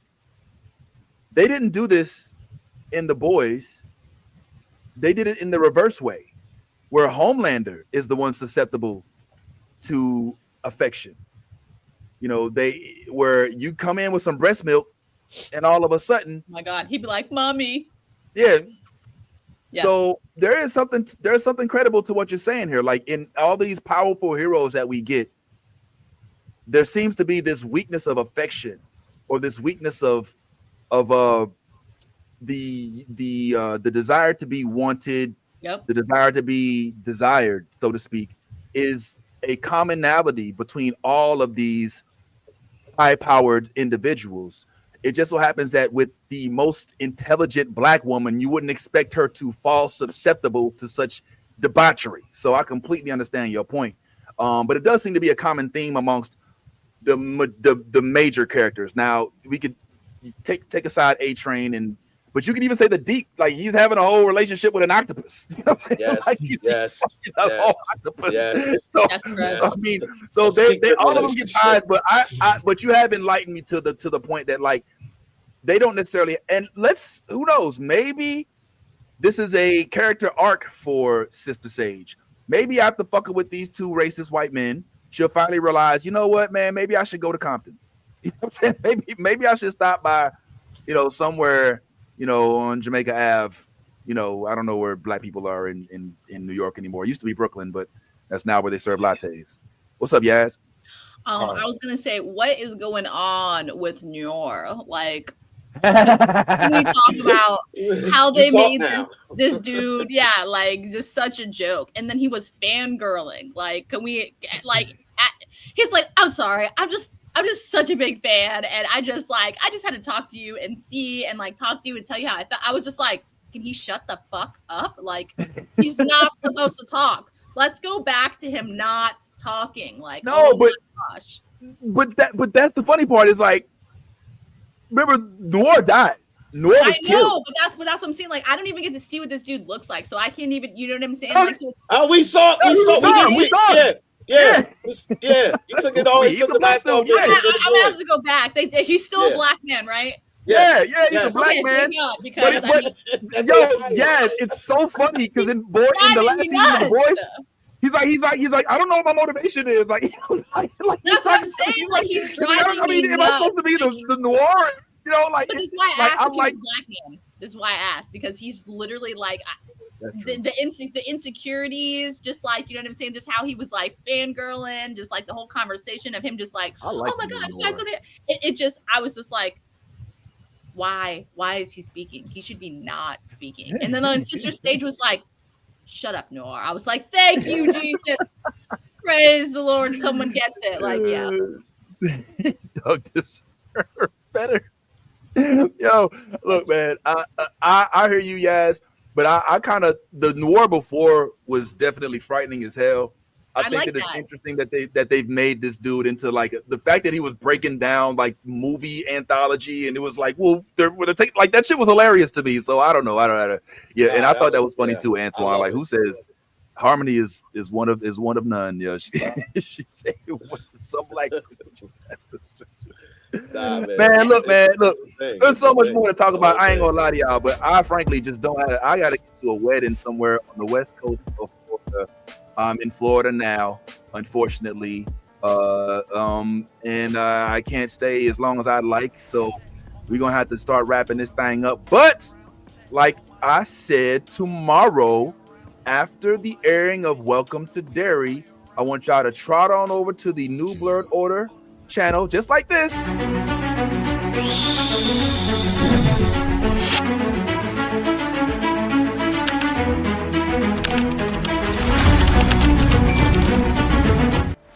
And watch what we say about the Welcome to Derry first episode, which will be airing tomorrow. While you're there, go ahead and check out our most recent interviews with Madam Zaina Bear, with Mrs. Yvette Nicole Brown, as well as a whole host of other folks that we love to spotlight while we are right here. We also have Halloween next week, so y'all please be safe. and celebrate responsibly. Take pictures, send them to us, shoot them to our inbox, shoot them to the IG, and you never know, you might find yourself showcased on this very platform. And then we will usher in November, where we will be brought a new Witcher. Yeah, I'm not happy about it. Ooh, great value. Witcher. Oh my gosh, it's screaming great value. It's pissing me off. I can't even watch. The trailer came on, and I was just You saw the trailer. I was so mad. I was so fucking mad. I was like, he spoke, and I was like, no, done. I'm watching it. Boycotting the fucking season. Done. I'm gonna give it a chance. I'm gonna give it a chance. Oh. I gotta give it. Everybody else. They still got everybody. Yeah, you still got Yennefer, and you still got It's not and a by the show way, without Gerald, and Gerald is. It's Gerald. He's Gerald. No, that's not my show. Fuck no. Come on, man. You He's a Hemsworth, yo. Come on, man. Let that man give him a chance. You tell Halloween costume party knockoff fucking no. He is not the Witcher. That is not no. He got his shit off Amazon. Well, that's not happening. Well, I'll say this: if you're a fan of The Witcher, there is an animated movie for The Witcher called The Sirens of the Deep. That actually is really good. I enjoyed it. So you can go check that out if you're gonna boycott the. There's a couple of them. The Helmsford. Yeah, it's pretty good. There's a couple Witcher projects. One of them doesn't involve Geralt. It's actually a prequel to Geralt, Geralt's review. Harmony, he is Team You. You're so right. Oh damn. He does look like Team. I'm sorry, but when I see, I don't no disrespect, Mr. Helmsworth, but it's just giving Team. No disrespect to him at all, but it's just disrespect. No, just kidding. But anyway, so enjoy that as well. Also, do go ahead and watch that last episode of Gen V if you didn't. We're not done talking about it. We'll probably still pick it apart as of next week, in addition to some of the other projects, like what I'm looking most forward to, which is The Predator Badlands. Drops in just over 5 weeks. Yeah. I think that movie is going to shatter shit, especially since there's no human lead role. There's an android. Yes, she's played by a human, but in terms of like who they actually are, oh my God, I love Alien, Predator, chef's kiss on your reboots, guys. Y'all never went away, and you just got better and better. You deserve some credit for that. So I'm gonna go ahead now. Ant's been quiet. He done dropped since he's been there. He done dropped about 4 or 5 videos. So go check out the movie blog. He's editing right now, and it's his birthday. So we want to shout out Ant, man. Give the man some love. Y'all appreciate Ant for being on this journey with us. And drop the Venmo. They can send some birthday money. Yeah. I want to thank you, Heavenly Father. We need a super chat, man. We do. Yeah, we got. we don't have Ants live. But Ant soon I think is gonna be doing some lives from coming back. I got a live coming on Monday. I'm going live on Monday. Okay. Live Monday, movie blog Monday. By the way, for those of y'all who don't know, we do have an Instagram. We have a whole schedule right now, so go and check us out. You did see our homie pull up just now. Help me out. Young Deuces. Deuces, my best friend in the whole world, bro. Like the homie Deuces pulled up, and Deuces is a part of our programming now. For those who are unaware of our programming, check us out on our website. Every day we drop in something new, something old, something borrowed, something blue. But you don't got to go that far. Just go check out our website, and every day 10 a.m. you will see and to play for the whole day a different episode from one of these motherfuckers, including Nerd and Hip Hop Thursdays with Young Deuces. Well, I just called it that because I like the way it sounds. And obviously there's nothing on Friday yet. We're working on that, so we're gonna deal with that. But I've been talking a lot. Can I say one thing real quick on the way out? For all of our viewers that enjoy the show, The Handmaid's Tale, like, would y'all like to hear us review and have a conversation in regards to The Handmaid's Tale? Because I've been waiting, and I don't know. But I think it's time. I think it's time to start talking The Handmaid's Tale. This is one of those shows that is really, really, really, really good. Has a cult following, and we just have not tapped into it. And I think it's about that time, Vince. I don't know, Vince. I'd love to hear from the viewers and see if that's something they'd be interested in. I'm ready. Yeah, man. I think it's about that time. I even got a Handmaid's Tale kind of outfit too. So let me know. Let me know. Yeah, look, I think it's official. I think. Oh, you got the it's official. you got the Handmaid's Tale joint. Yes, with the head on and all that. One, but like I have this outfit. Like when I put it on, it literally looks like the red like dress thing that they wear, but it's a jumper. Oh. It's dude. Austin is like, you can't wear that because Oh, he was really? like, no. He was like, walking with me, you cannot wear that outfit. Not after we watch that. I love those outfits. They look dope. All of the what were they called? The handmaids, obviously, but then they have it's a red jumper, and it literally looks like it's scary. If I had like the little bonnet thing, dude, I swear to God, I would literally look like Ofer, like no lie. Oh wow. Okay. Yeah, Well, Antoine, you definitely got to check it out. Handmaid's Tale is a dystopian show that is like, yo, it gets deep. It gets deep. It's one of those things where you'll see parallels with what's going on with our world right now. Watch it. It is crazy. You want to be prepared or not. That's all I'm saying. So check it out. It's one of those shows that'll have you on your fucking like seat every episode. It is amazing. It's great writing, and every season is pretty banging. I'm not gonna lie. So there's something in it every season. So I mean, it gets a little slow in the middle, but I'm telling you, shit picks back up. Definitely check it out. I finished it. I liked Handmaid's Tale. I'm not gonna loved lie. it. I liked it. I do think that it got a little different once they ran out of source material, which tends to happen, right? Yes. You can't blame them for that, but I think that they weren't wrong to continue. Once they left the houses, shit started getting real weird. It got a little strange. Yeah, it got a little strange, but the whole dark I think they need to underworld. do a spin-off. I think they need to do a spin-off because we didn't get to find out, you know what I'm saying, what happens to the kid.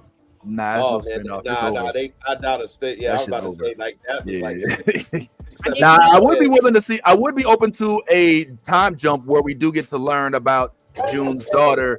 That's what I'm things saying. Up in her own, but wow, yeah. Like June's daughter that show growing is up exhausting having her own emotionally. household. That would be crazy.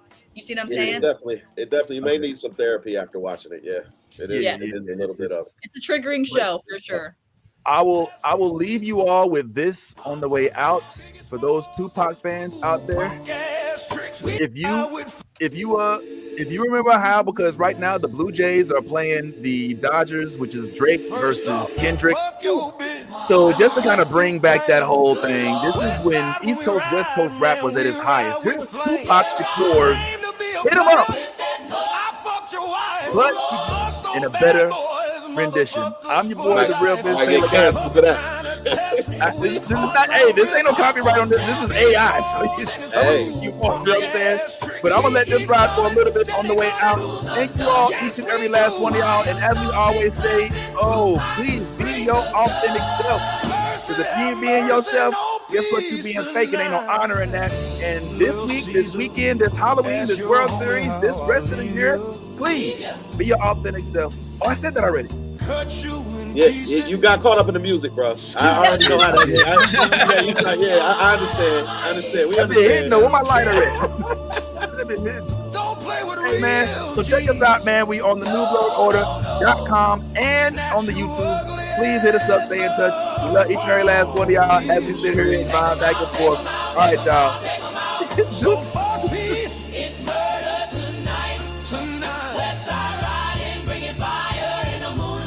Shout out to the New Blood Order. They're my people. They're my bloody family. So check out my chat. It's wonderful. Blessings.